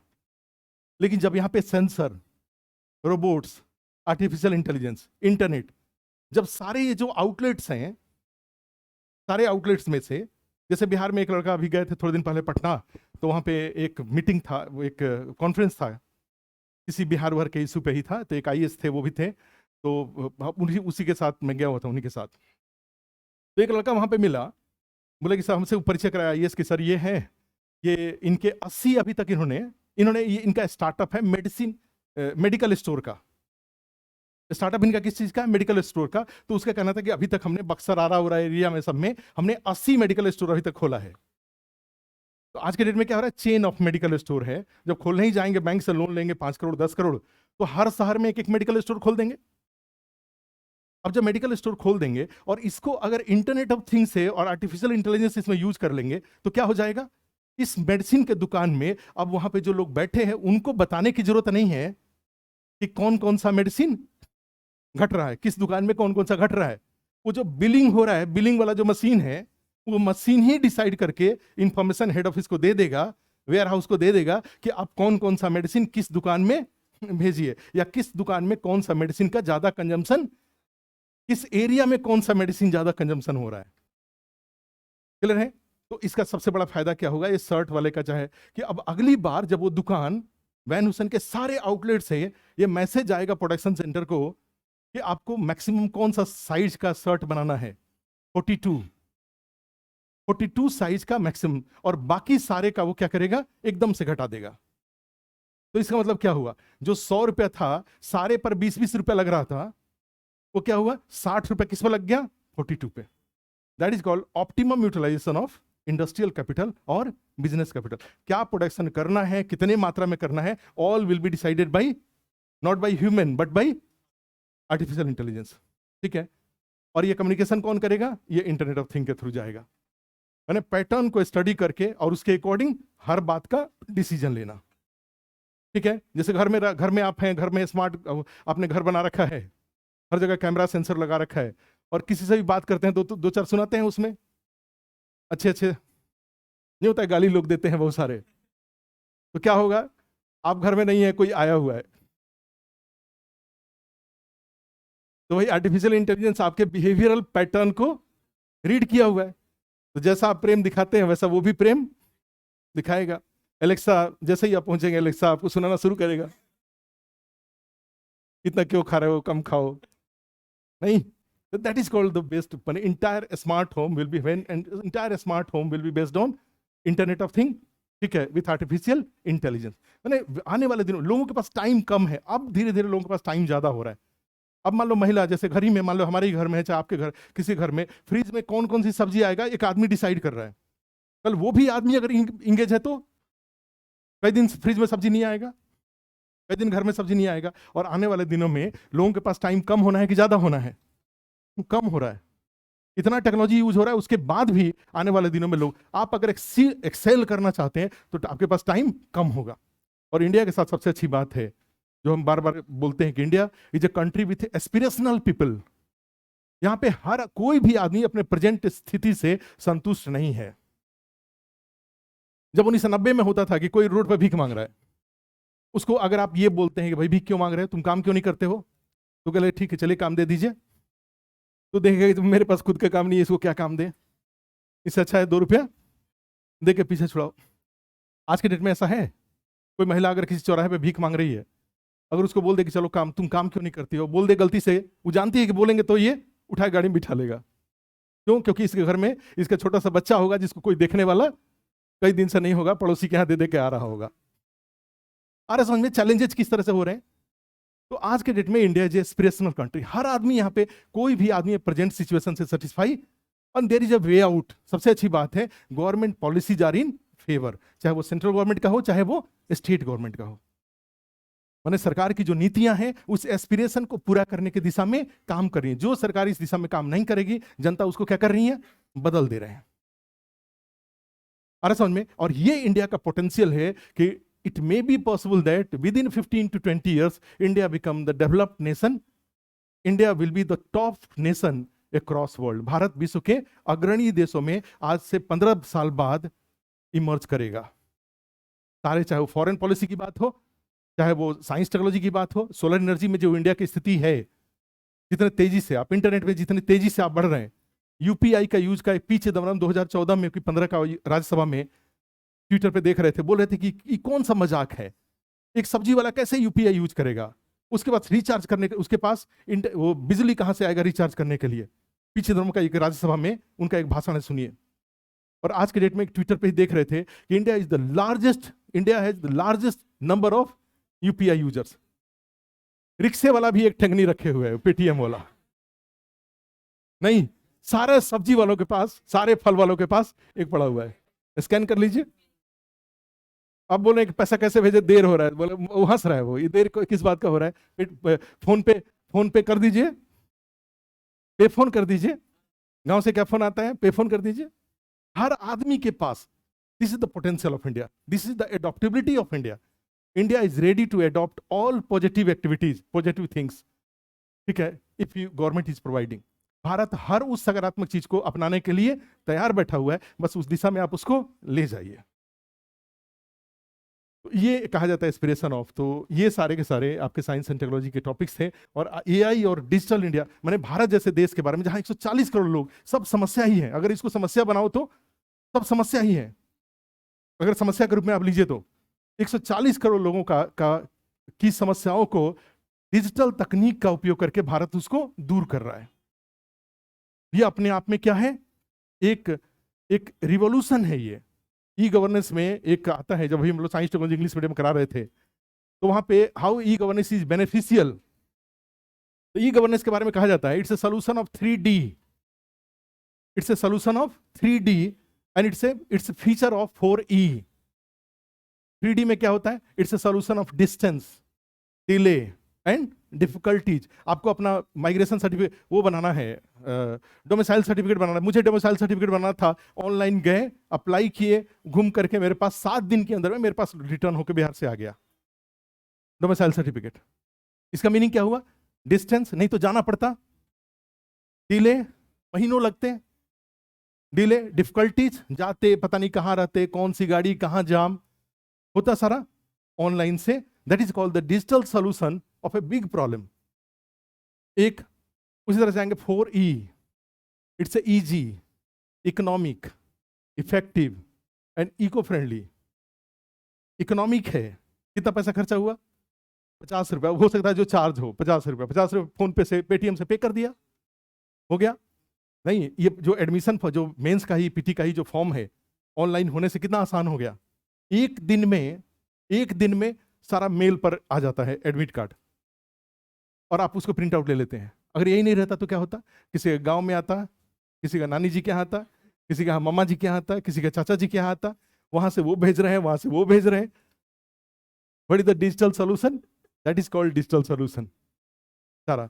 तो ये इंडिया एक इस तरह का कंट्री है, India is using the digital solution of, ये इतनी बातें बताया है, सब कहीं ना कहीं बीपीएससी क्वेश्चन सबके लिए पूछ रहा है। लेकिन नहीं, प्रैक्टिकल क्वेश्चन बीपीएससी में, साइंस टेक्नोलॉजी में कुछ क्वेश्चन सीधे आ रहे हैं, कई सारे क्वेश्चन घुमा के आ रहे हैं। तो आपको ओवरऑल एक प्रैक्टिकल नॉलेज भी अपने आसपास में देख के रखना होगा। तो इसका सोर्स देख लो, कैसे, कहां से पढ़ोगे इसको, कैसे पढ़ेंगे? तो इसके लिए एक तो प्रिंटेड नोट्स है, प्रिंटेड नोट्स है। अच्छा, पढ़ने का देखो सबसे अच्छा तरीका, अभी शुरू शुरू में तो लगेगा कि मेरे पास पेजेस कम है, चाहे, सबसे अच्छा तरीका है क्लास नोट्स। एक लड़की आई ऑफिस में मिलने यहाँ पे कल ही, कि पता नहीं हमसे लोग, कुछ लोग नहीं मिल पाते हैं, पता नहीं कैसे, जबकि वहीं बैठे रहते हैं। मिसलेस नहीं मिलने देते हैं कि बहुत सारे लोग फीस कम कराने के लिए मिलने जाते हैं। वो बोलते हैं कि भाई जो बोलना है हम ही को बोलो, हम ही कम कर देते हैं, चाहे बढ़ा देते हैं, जाके बेहतर बोलने की जरूरत है। आई हमारे पास मिलने के लिए, अभी परसों पीटी पास करी हुई है, सर रात भर पढ़ के आए हैं, और कॉन्फिडेंस इस बार पास करना जरूरी है, जो आते हैं सबका पास करना बहुत जरूरी होता है। और ऐसे लोग जल्दी ये बात कहने ज्यादा आते हैं जो कि बहुत सारी गलतियां किए रहते हैं। क्या है, पास करना जरूरी है, और वो है, कॉन्फिडेंस नहीं आ रहा है, 45 डेज बचा हुआ है, बिल्कुल कॉन्फिडेंस नहीं है। अपने यहाँ नहीं पढ़ी हुई थी, हमने पूछा कि क्या सोर्स यूज करती हो। मैंने बीपीएससी, ये जो साइंस टेक्नोलॉजी है, या मान लो इकोनॉमी है, पॉलिटी है, सबके लिए क्या सोर्स इस्तेमाल करती हो। उसने 4-5 स्रोत बता दिया, 2-3 अपने यहाँ का भी बता दिया। हमने बोला चलो ठीक है, ये स्रोत तो ये हुआ, इसके लिए कौन सा टॉपिक्स, किस टॉपिक के लिए सारा सोर्स इस्तेमाल करती हो। आपको पता है कि कौन से टॉपिक के लिए कौन सा सोर्स इस्तेमाल करना है? भाई बीपीएससी में हिस्ट्री कल्चर में जाएंगे तो हिस्ट्री कल्चर में तो एंशिएंट, मेडिएवल, मॉडर्न, वर्ल्ड, अगर आप वो डिसाइडेड नहीं है कि 17 टॉपिक है, 17-18 टॉपिक है, हमने 4 और 5 अक्टूबर को लिस्ट ऑफ टॉपिक्स लिखवाया था, और उसके बाद 3 मेंस का एग्जाम हुआ। उस 3 मेंस के एग्जाम में उस टॉपिक्स में से एक भी क्वेश्चन उसके बाहर नहीं आया है। इसका मतलब क्या था? ऐसा कोई ये अद्भुत बात नहीं है, वो तो हमने सिलेबस तो पहले से पता था, पिछले साल के प्रश्न के आधार पे जो सिलेबस बीपीएससी का बनता है। और यहाँ का जो हिस्ट्री का फर्स्ट टेस्ट हुआ है, जो टेस्ट सीरीज के नाम पे जो टेस्ट हुआ है फर्स्ट, उस पेपर को उठाओ, और 3 मेंस जो हुआ है उसका हिस्ट्री का पेपर उठाओ, सारे के सारे क्वेश्चन उस टेस्ट सीरीज के क्वेश्चन पेपर में से आया हुआ है। तीनों एग्जाम में मौर्य पूछा हुआ है, मौर्य कला। तो खैर ये भी कोई बहुत बड़ी बात नहीं है आना, ठीक है, क्योंकि सबको पता है कि क्या आएगा। बीपीएससी का मेंस का पेपर पहले ही आउट रहता है, पीटी वाला तो गलत तरीके से आउट हो जाता है। पीटी का कट ऑफ बढ़ते जा रहा है, मेंस का कट ऑफ घटते जा रहा है, ये बीपीएससी का एक विरोधाभास है। मेंस का कट ऑफ कम होते जा रहा है, 500 था, 494 था, और घट के कहां पहुंच गया? 446-45 पहुंच गया। तो मेंस का कट ऑफ कम हो रहा है, और पीटी का कट ऑफ, हमने उससे पूछा कि तुम्हारा टॉपिक्स क्या है, कुछ नहीं पता था। हमने पता, जब वहां पे देखो उसकी प्रॉब्लम क्या था, जब आपके पास टॉपिक नहीं है, उस टॉपिक्स का आपके पास स्टडी मटेरियल नहीं है, तो किस चीज को 10 बार पढ़ोगी? क्योंकि बिना 10 बार पढ़े हुए ज्ञान नहीं होगा। और एग्जाम हॉल में तो ज्ञान यूज होता है ना, वहां तो परसेप्शन थोड़ी यूज होता है। 8 क्वेश्चन लिखना है, 20 मिनट में सब बातें को फेंक देना है वहां पे। एक क्वेश्चन के लिए 20 मिनट है, तो बातें याद नहीं होंगी तो आप 8 क्वेश्चन कहां लिख पाएंगे? इसका मतलब है कि टॉपिक्स नहीं है, कंटेंट नहीं है। तो फिर इसका मतलब यह हुआ कि आपका जो प्रिपरेशन है, आपको पता ही नहीं है कि आप कितने शक्तिशाली हो। आपको पता नहीं है कि आपका क्या तैयार है और क्या तैयार नहीं है। जब ये पता ही नहीं होगा तो फिर आपको कॉन्फिडेंस कहां से आएगा? कॉन्फिडेंस तो तब आएगा ना जब 17-18 टॉपिक निकला हुआ है और 17-18 टॉपिक का मैटर आपके पास है, 10 बार पढ़ा हुआ है, बाएं हाथ से भी लिखेंगे तो उस टॉपिक को लिख डालेंगे, तब कॉन्फिडेंस आता है। साइंस टेक्नोलॉजी का जो लिस्ट हमने बनाया, मान लीजिए इसका एक नोट्स बन जाए, इसको 10 बार पढ़ लीजिए, स्पेस टेक्नोलॉजी चारों पार्ट का। जब चारों हो जाएगा तब तो कॉन्फिडेंस आएगा ना कि अब स्पेस टेक्नोलॉजी से कोई क्वेश्चन पूछेगा तो हम ठीक है। लेकिन एक चीज उस लड़की में हमने देखा था कि उसका राइटिंग बहुत मैच्योर था, साफ सुथरा राइटिंग था, स्पेलिंग मिस्टेक नहीं था, और जरूरत के अनुसार ये फॉलो करी हुई थी, डायग्राम यूज कर रही थी। तब मुझे लगा कि ये तो अब मेहनत कर रही थी, क्योंकि बता रही थी कि सर सुबह 6 बजे तक पढ़ के आए हैं। तो 3 चीज उसके पास पॉजिटिव था, मेहनत कर रही थी, राइटिंग अच्छा था, स्पेलिंग मिस्टेक नहीं है, डायग्राम यूज कर रही है। अब इसके पास दिक्कत किस बात की है? उस टॉपिक्स का और उस स्रोत का। हमने सुदामा को बोला, सुदामा को बोल करके सारा इसको क्लास नोट दिलवाया, इसको सब क्लास नोट दो, और उसके बाद उसको टाइम बताया, भाई 7 से 10, 7 बजे सो के उठो। बार बार बोला कि देखो तुम पास कर जाओगी, तुम्हारा ये चीज पॉजिटिव है, और लेकिन ज्यादा नहीं पढ़ोगी तब। उन्हें क्या कहा है? ज्यादा नहीं पढ़ोगी तब पास करोगी। कैसे? हमने बोला कि 7 बजे सो के उठो, 7 से 10 3 घंटा इस नोट्स में से एक कोई उठाओ।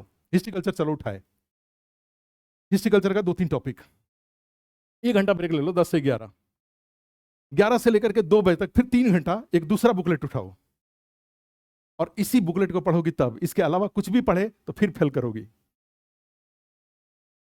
इसी बुकलेट को, क्योंकि एक चीज को 10 बार पढ़ने से क्या होगा? एक लेवल ऑफ नॉलेज हो जाएगा, जानती तो हो ही, तुमको सेप देने की जरूरत है।